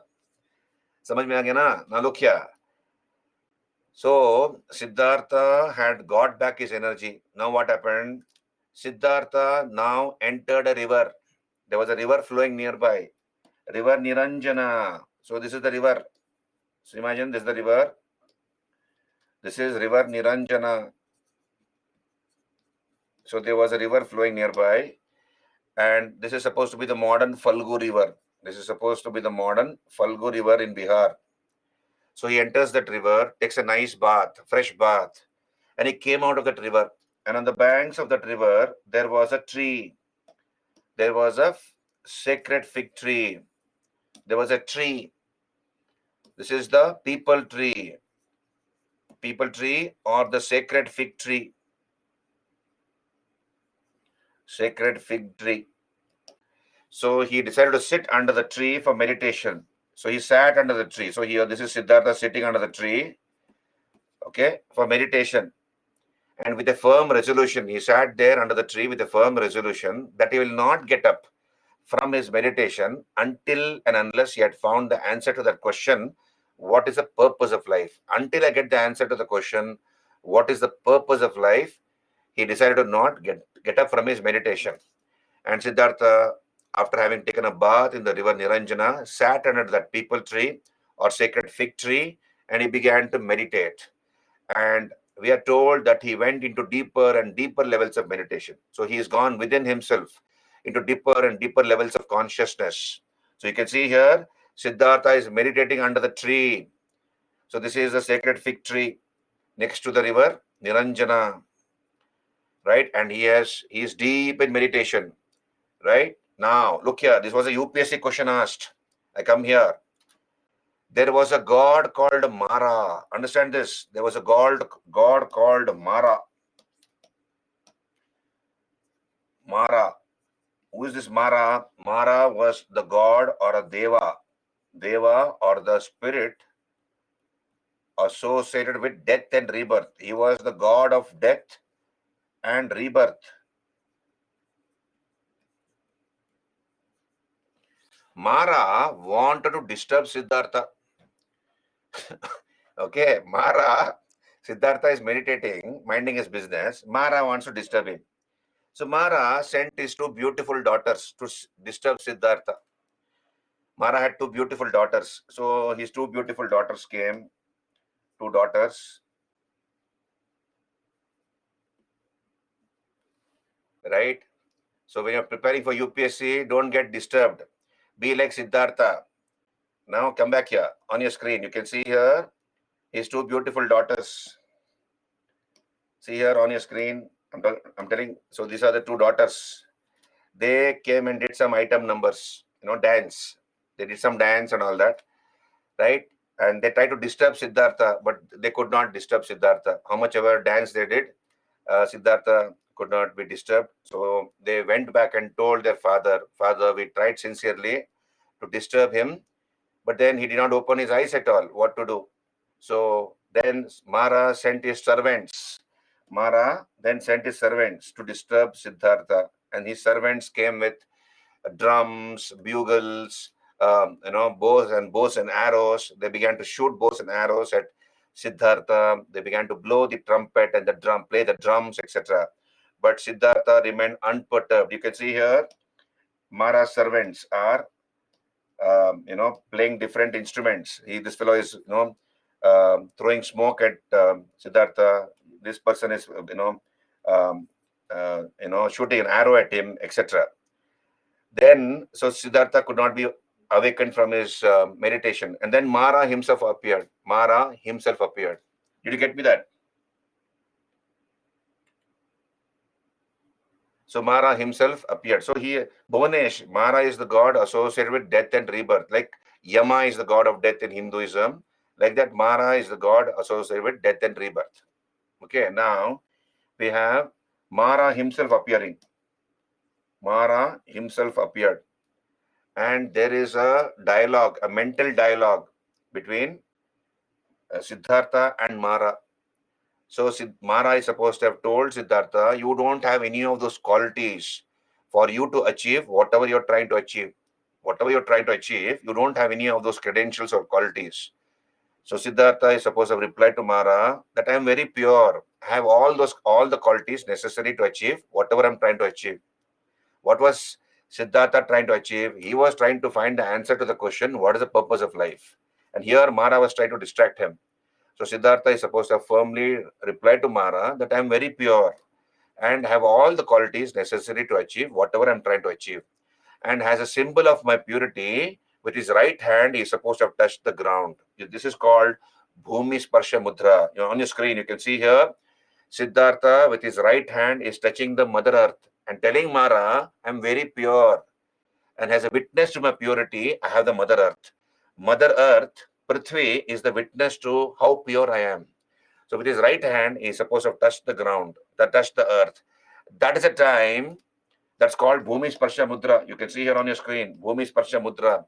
That's the time when Siddhartha attained the intuitive knowledge, the Bodhi knowledge, and he became the Buddha.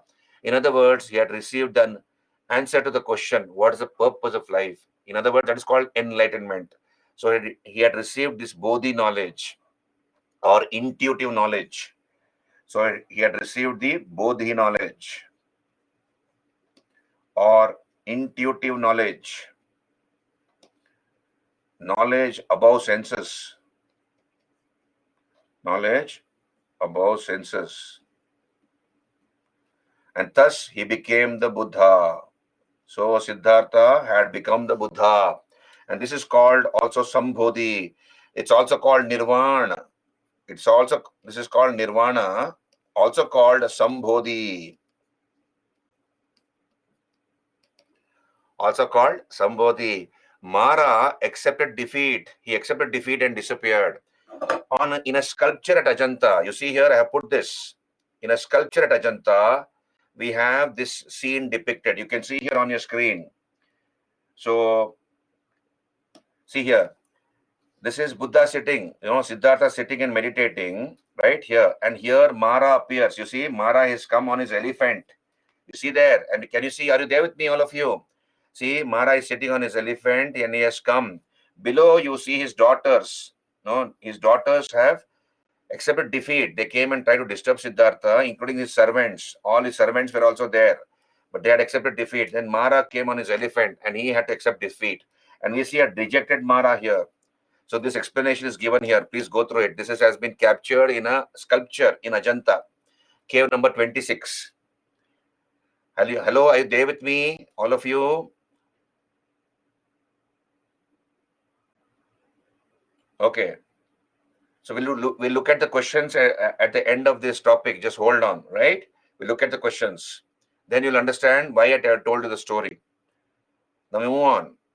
So here, Siddhartha had attained that knowledge in enlightenment, nirvana or sambodhi.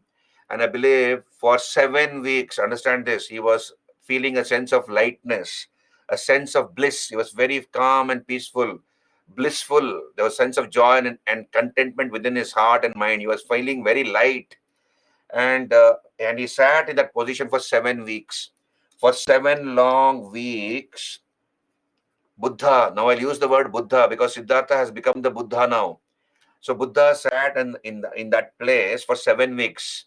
He did not stir. And in these 7 weeks, we have a god called Brahma Sahampati. A god called Brahma Sahampati. Brahma Sahampati.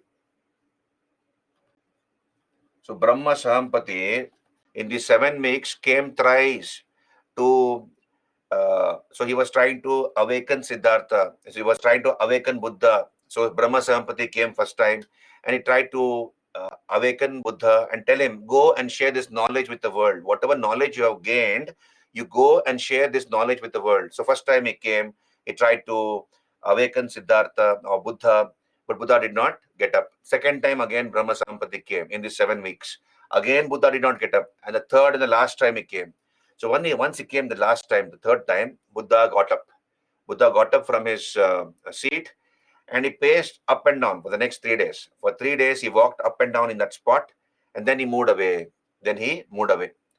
Right? Then what did he do? What did he do? Buddha came to a place called Isipatana. Understand this? So you can see here, Nirvana, the realization of ultimate knowledge by the Buddha. So he's sitting under the people tree or the sacred fig tree and he has attained Nirvana. It's a beautiful photo, isn't it? Right? And he attained Nirvana on a full moon day. You can see this is a full moon. So he was born on a full moon day. He attained Nirvana on a full moon day. Nirvana means the answer to the question. The answer to the question which was bothering him. The purpose of life. What is the purpose of life? What is the purpose of life? We'll come to that in some time. Just hold on. You have already found your purpose of life. Your purpose of life is to prepare for UPSC and become a bureaucrat. So you don't need to go in search of anything. Just go in search of knowledge. Okay, and do well and be focused like Buddha. Right? You already found your purpose. Right? Okay, we'll come back here.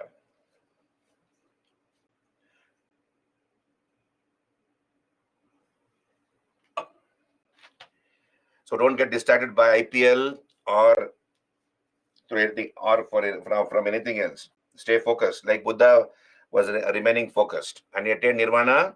If you remain focused, there's a better chance of you attaining your nirvana. That is IAS, IPS, etc.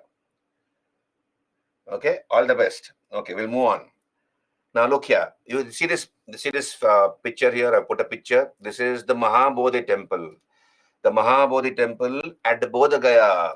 And this is considered to be the center of the Buddhist world. This is the spot exactly where the Buddha, where Siddhartha had attained nirvana. And this temple, the Mahabodhi temple at Bodh Gaya, Bihar, was built by the Pala king Devapala. And Hyun Sang visited this place, and he calls this as the center of the Buddhist world. It was built by the Pala king Devapala, the Mahabodhi temple in Bihar, Bodh Gaya. Now look here. Buddha, after having attained nirvana, came to Isipatana. Understand this. He comes to Isipatana. That is Sarnath. Another word for Isipatana is Sarnath. And there was a deer park. Understand? There was a deer park there. Inside the deer, so he enters a deer park. Buddha entered the deer park. And inside the deer park, he found his 5 former accomplices. He saw his 5 former accomplices sitting and chatting away. Kondana, Vappa, Bhadia, Mahanama, and Asagi. So he saw his 5 former accomplices. They were sitting and chatting away in the deer park at Sarnath or Isipatana. And Buddha called out to them, "You fellows, you come here." So he called them. And these 5 people came running. They identified Siddhartha. Arey, this is Siddhartha, isn't it? So they came running. And when they came near him, Buddha is supposed to have addressed them. He told these 5 people, "Henceforth, you fellows address me, call me as Tathagata." Understand this? Tathagata. Henceforth, you should address me as Tathagata. What's the meaning of Tathagata? Understand this. One who has come and therefore one who has to go. That's the literal meaning of Tathagata. One who has come, one who has come. And therefore has to go.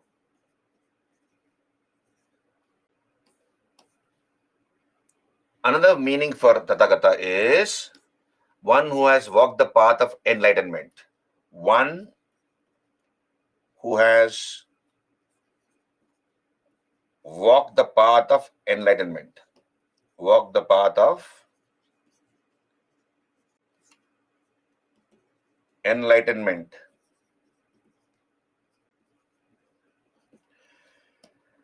So he told these 5 people, "Henceforth you call me or address me as Tathagata, one who has walked the path of enlightenment." And to these 5 people and another person called Yashas, plus Yashas, the Buddha gave his first sermon. He gave his first discourse or pravachan. He gave his first pravachan or discourse. And this is called Dharma Chakra Pravartana Mudra. Sorry, this is called Dharma Chakra Pravartana. On your screen. This is called Dharma Chakra Pravartana or Dharma Chakra Parivartana. So to these 5 people plus Yashas. So who was this Yashas? So Buddha was sitting on the dais under a tree, and all his former accomplices were sitting on the ground. And Buddha was addressing them, talking to them, giving pravachan to them, discourse to them. And one boy, some boy, lay boy, his name was Yashas. He was passing by. He got inquisitive. So 5 people are sitting on the ground. Somebody is speaking to them. Let me also go and sit. So Yashas came and sat next to these 5 people. So to these 5 plus 1, 6 Yashas, Buddha gave his first discourse, and that is called Dharma Chakra Pravartana. Dharma Chakra Pravartana. What is Dharma Chakra Pravartana? How the wheel of Dharma moves. Dharma Chakra Pravartana. That is how the wheel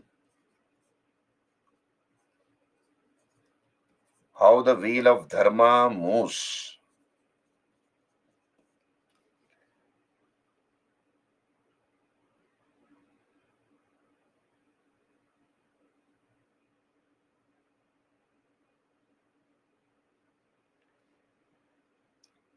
Bhuvanesh, don't worry about the tree. He sat under some tree, right? So every tree is not relevant here. Wherever tree is relevant, I'll tell you, right? So the location is Isipatana, Sarnath, the deer park inside Sarnath. So he gave his first pravachan under a tree to his 5 former accomplices and one lay boy called Yashas. And that is called Dharma Chakra Pravartana, how the wheel of Dharma moves. Okay, that is Isipatana or Sarnath. Isipatana or Sarnath. I've already told you that.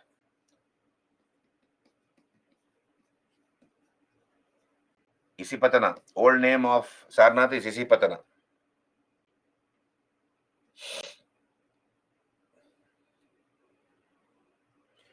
Which snake? Sakshi Singh, sir, snake also arrived there. Which snake? I have not come across any snake in any book.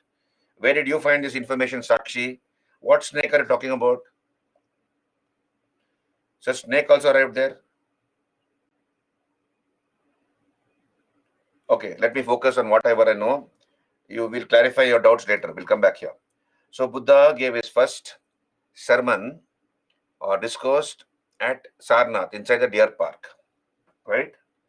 Then, now Buddha became very, very popular. Understand this? Buddha became very, very popular. Buddha was always accompanied by a distant relative called Ananda.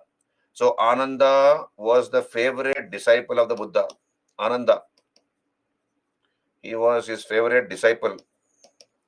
He was like the tail of the Buddha. Wherever Buddha went, Ananda went. And Ananda happened to be a distant relative of the Buddha. So, like, Guru Nanak Dev was always accompanied by Mardana. Mardana was a disciple of Guru Nanak Dev, the founder of Sikhism. Similarly, Ananda accompanied Buddha wherever he went. Now, Buddha had become very, very popular. We have the contemporary kings. Understand this? Contemporary kings, Bimbisara of Magadha. Bimbisara of Magadha and Prasenjit of Koshala. King Prasenjit of Koshala, they became the disciples of the Buddha. These two became Buddha's disciples. Now, please understand, Buddha, left home at the age of 29 years. For the next 6 years, he wandered around. At the age of 35 years, he attained nirvana. He totally lived for 80 years. Buddha lived totally for 80 years. That means for the next 45 years, he went from place to place giving his discourses. Are you there with me? So he left home at the age of 29. 6 years he wandered around. At the age of 35, he attained nirvana. He totally lived for 80 years. And therefore, for the next 45 years, after he attained nirvana, he roamed around, traveled around along with Ananda, going from place to place, giving his discourses, teachings. Now, I'll come to your question, Sakshi, later. Just hold on. Let me go in the flow. Okay. Now, there was one bandit called Angulimala. You can see the picture on your screen. So there was a bandit called Angulimala. Who was this Angulimala? He was a dacoit. I believe he was a dacoit called Angulimala. He was living in a forest. So whenever somebody passed through the forest, a merchant or a trader or anybody passed through the forest, he will attack that person. He will kill him. Then he'll rob all his jewelry.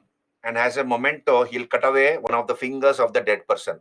He has killed that person. As a memento, he'll cut away one of his fingers of the dead man. And then he will attach that finger to one of his necklace. So he had a mala or a necklace of angulis, a necklace of fingers. So you can see here, this is the necklace. Therefore, it's called Anguli Mala. So Buddha was warned about this man.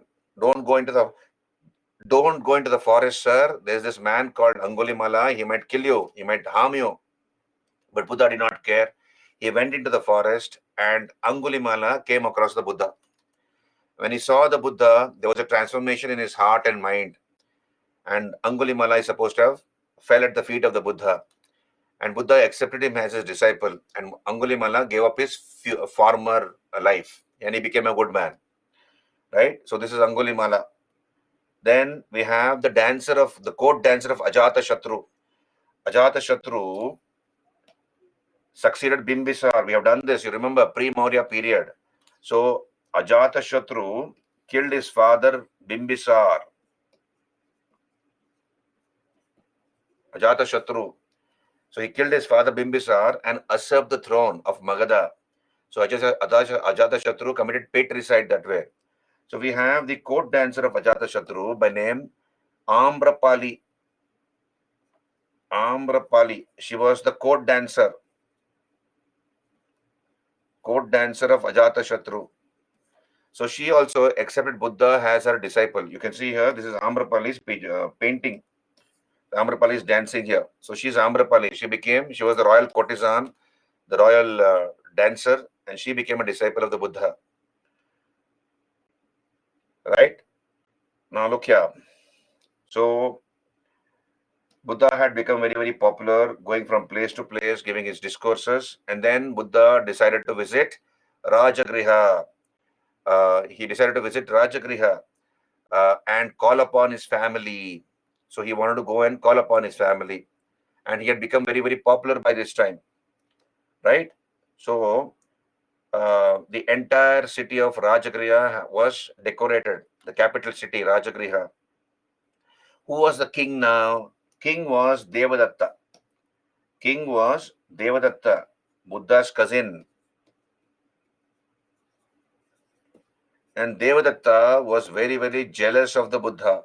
He was very, very jealous. Why? Because Buddha had become so popular. But the people of Rajagriha were very, very keen to see their prince. Their prince was returning after a very long time, and they wanted to see him and seek his blessings. But Devadatta had hatched a conspiracy to kill the Buddha. Devadatta had hatched a conspiracy.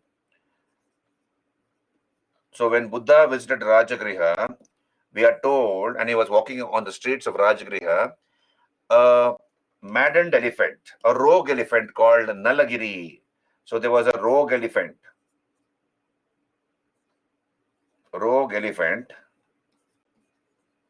called Nalagiri. This elephant was let loose upon the Buddha by Devadatta, King Devadatta. So the elephant, Nalagiri, came charging at the Buddha to trample the Buddha to death.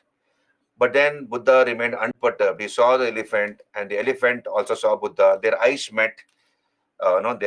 Both their eyes met each other, and then there was a transformation in the heart and mind of the elephant. And the elephant is supposed to have kneeled down before the Buddha. The elephant is supposed to have kneeled down before the Buddha. Okay, so this is called this has been captured in a painting in Ajanta. So we have the elephant bowing down before the Buddha. Okay, and this has been captured in a painting called Shravasti Chamatkar in Ajanta cave number 1. In Ajanta, Maharashtra, there are 29 caves.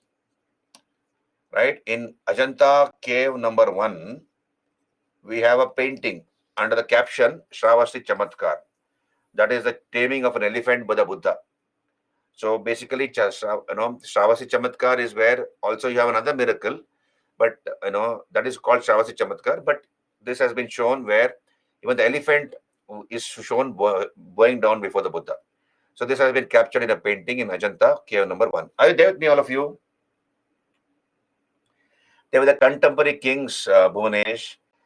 Contemporary kings of those times, Bimbisar of Magadha, Prasenjit of Koshala became the disciples of the Buddha. You remember, I've done ancient India, and when I did pre-Maurya chapter, I have discussed about Bimbisar, Prasenjit, etc.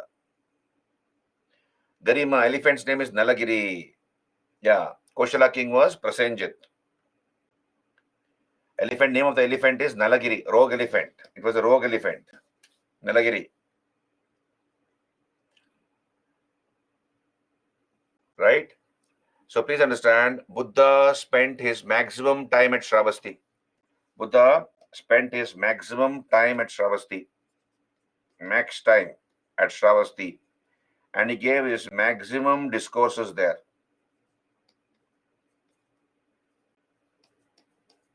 Do you have a webinar today?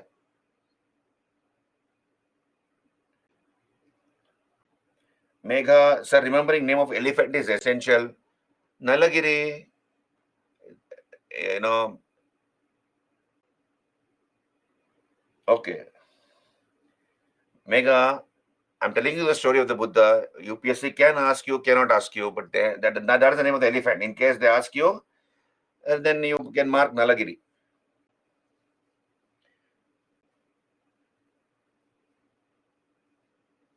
Bhuvanesh, what is the doubt you're having?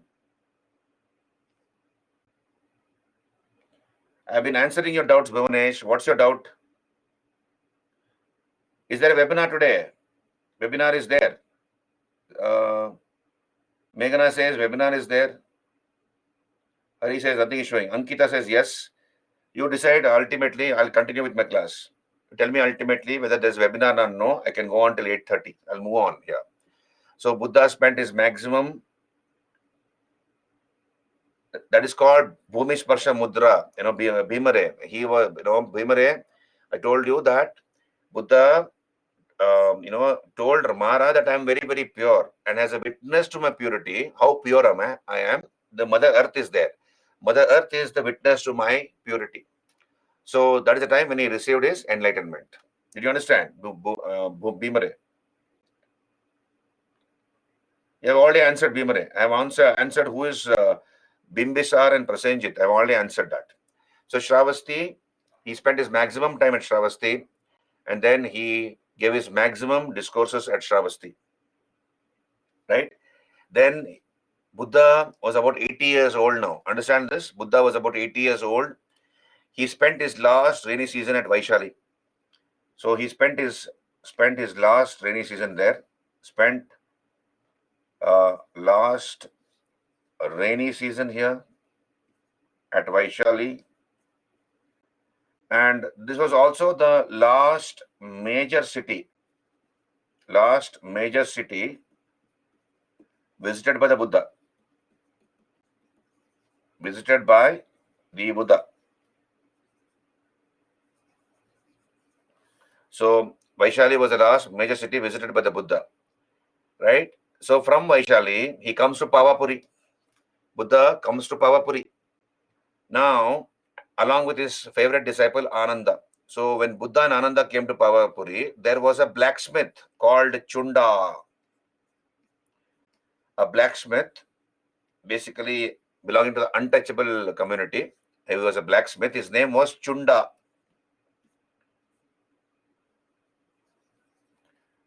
Chunda. So Chunda invited Buddha and Ananda for lunch in his house. He said, please come home, sir, and have lunch in my house.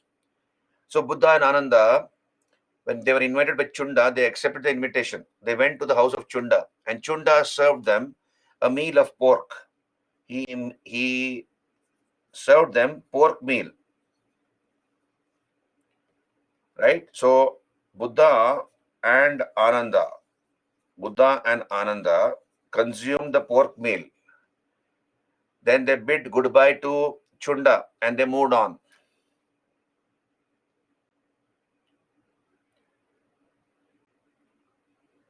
Krishna, what is pork? Pig meat. Gunjan says, I'm not audible. Hello?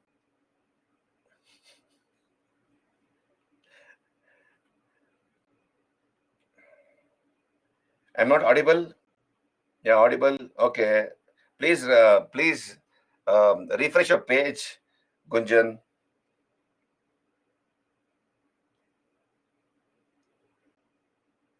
Okay. Did you understand, Krishna? Pork means pig meat.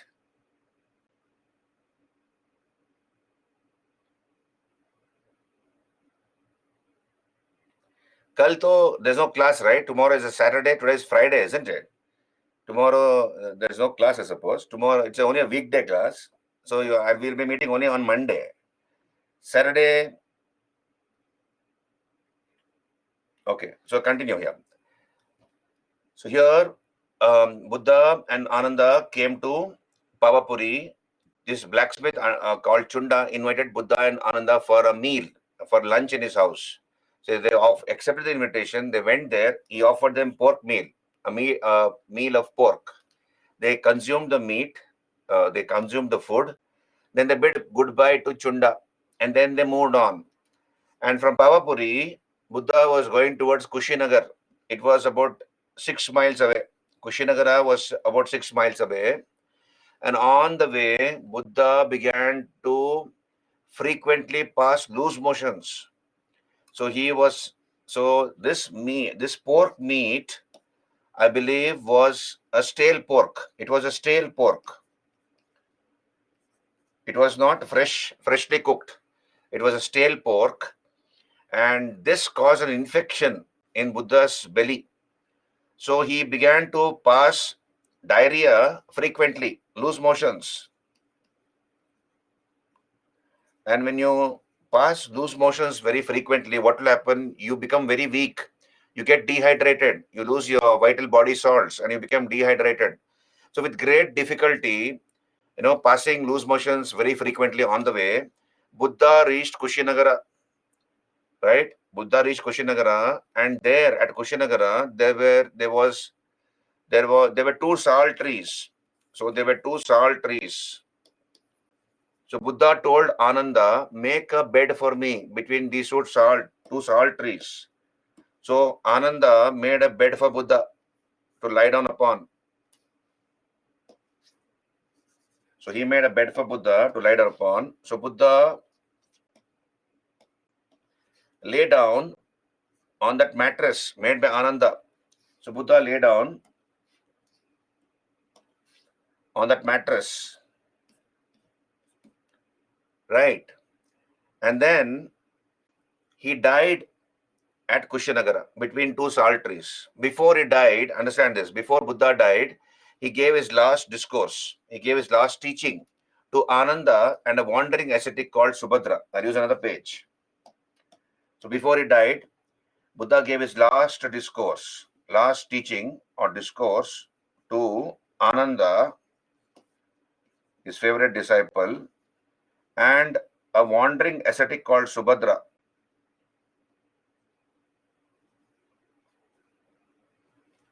A wandering ascetic called Subhadra. So what was the last discourse of the Buddha? The last discourse of the Buddha is as follows. Understand this. Subject to decay are all component things. Please write down. Subject to decay. Subject to decay are all component things. What is the meaning of component things? I'll tell you. Subject to decay are all component things. Strive earnestly for your salvation. Strive earnestly, sincerely. Strive earnestly for your salvation. This is the last teaching of the Buddha. Salvation is nirvana. So subject to decay are all component things. What is the meaning of component things? Material things. Don't be attracted to material things, temporary things. Material things. Because they have a short shelf life. For example, a very beautiful girl will lose her beauty after some time. A very charming man, a handsome man, charming man will lose his charm or looks after some time. A lovely car, beautiful looking car will lose its value after some time. Or a lovely motorcycle will lose its value after some time. Therefore, don't be attracted to material things.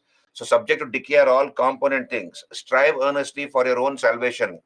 That is, nirvana will not come automatically. You have to work very hard to attain nirvana. This is the last teaching of the Buddha. Did you understand?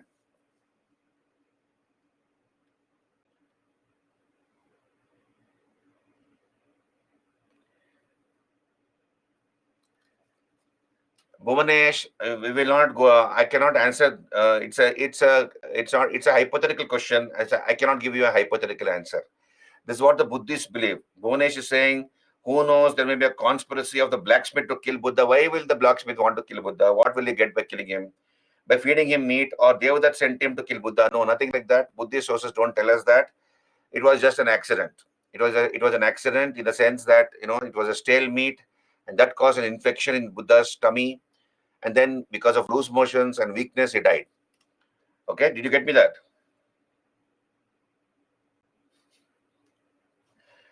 Okay. Right. So this is called parinirvana. The death of the Buddha is called parinirvana. So he attained his parinirvana at Kushinagara. What is parinirvana? Parinirvana is the death of the Buddha.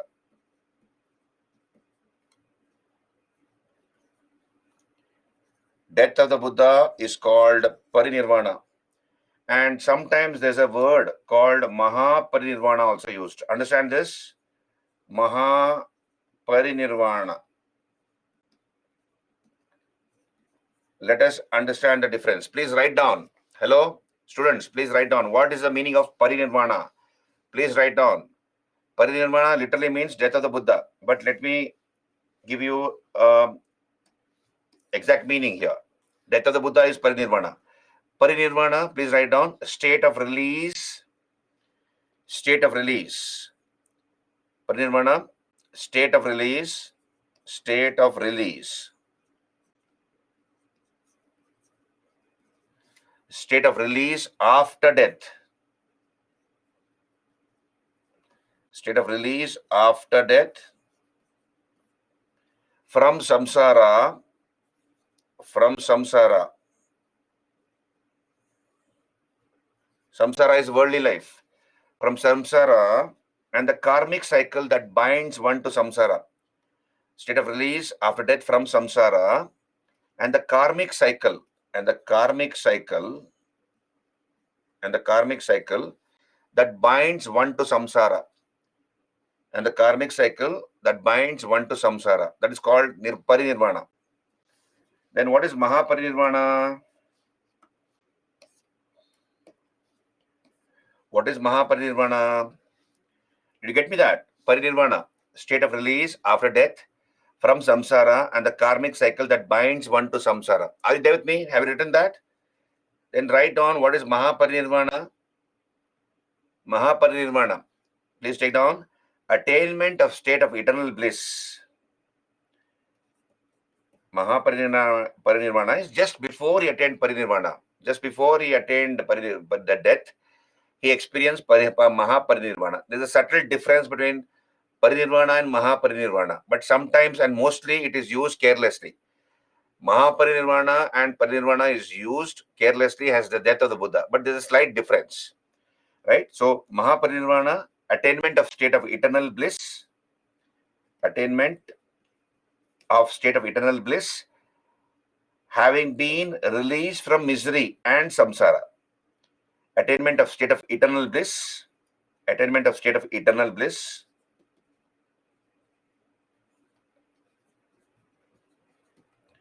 having been released from misery and samsara. Having been released from misery and samsara.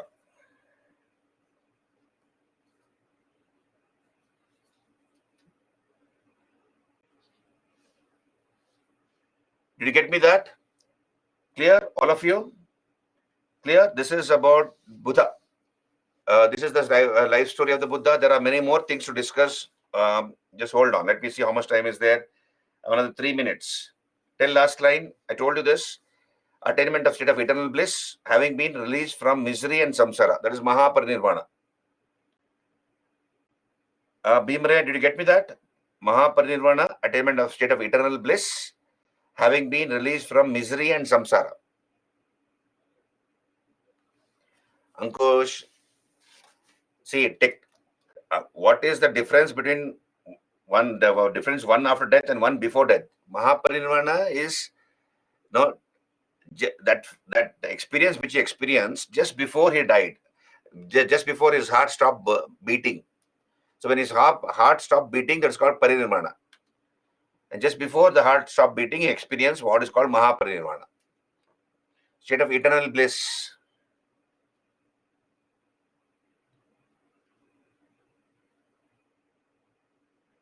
Look, Garima is telling, sir, Mahaparinirvana is like aane wali mrityu ka ehsas.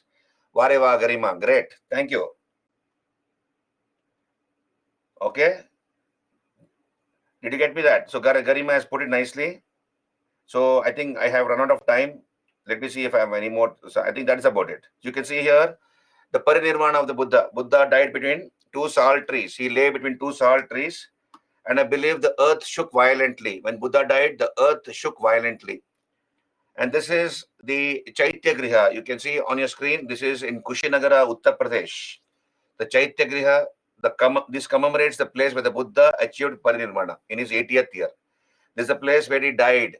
So this is the Chaitya. Chaitya is a Buddhist prayer hall where Buddha is supposed to have attained parinirvana. Parinirvana is when the Buddha left his mortal body and attained freedom from the cycle of birth and rebirth. Right? And this is the gilded statue of parinirvana, Kushinagara. Gilded golden statue. You can see here, Buddha lay like this. He lay down between two salt trees like this. Right? And you can see monks are praying to the Buddha. So I end my class here. Let us go and sleep like this till tomorrow morning. Right? So I'll end my class like this. No, earth is not crying, Baba. The earth shook violently. The earth is supposed to have shaken violently when the Buddha died. Earth is not crying. I never said earth is crying. Okay, so carry on. Have a safe weekend. And we'll continue the topic tomorrow. That is on Monday. I'll finish Buddhism, have Jainism, Bhagavatism, Shaivism, and then we'll do art and architecture.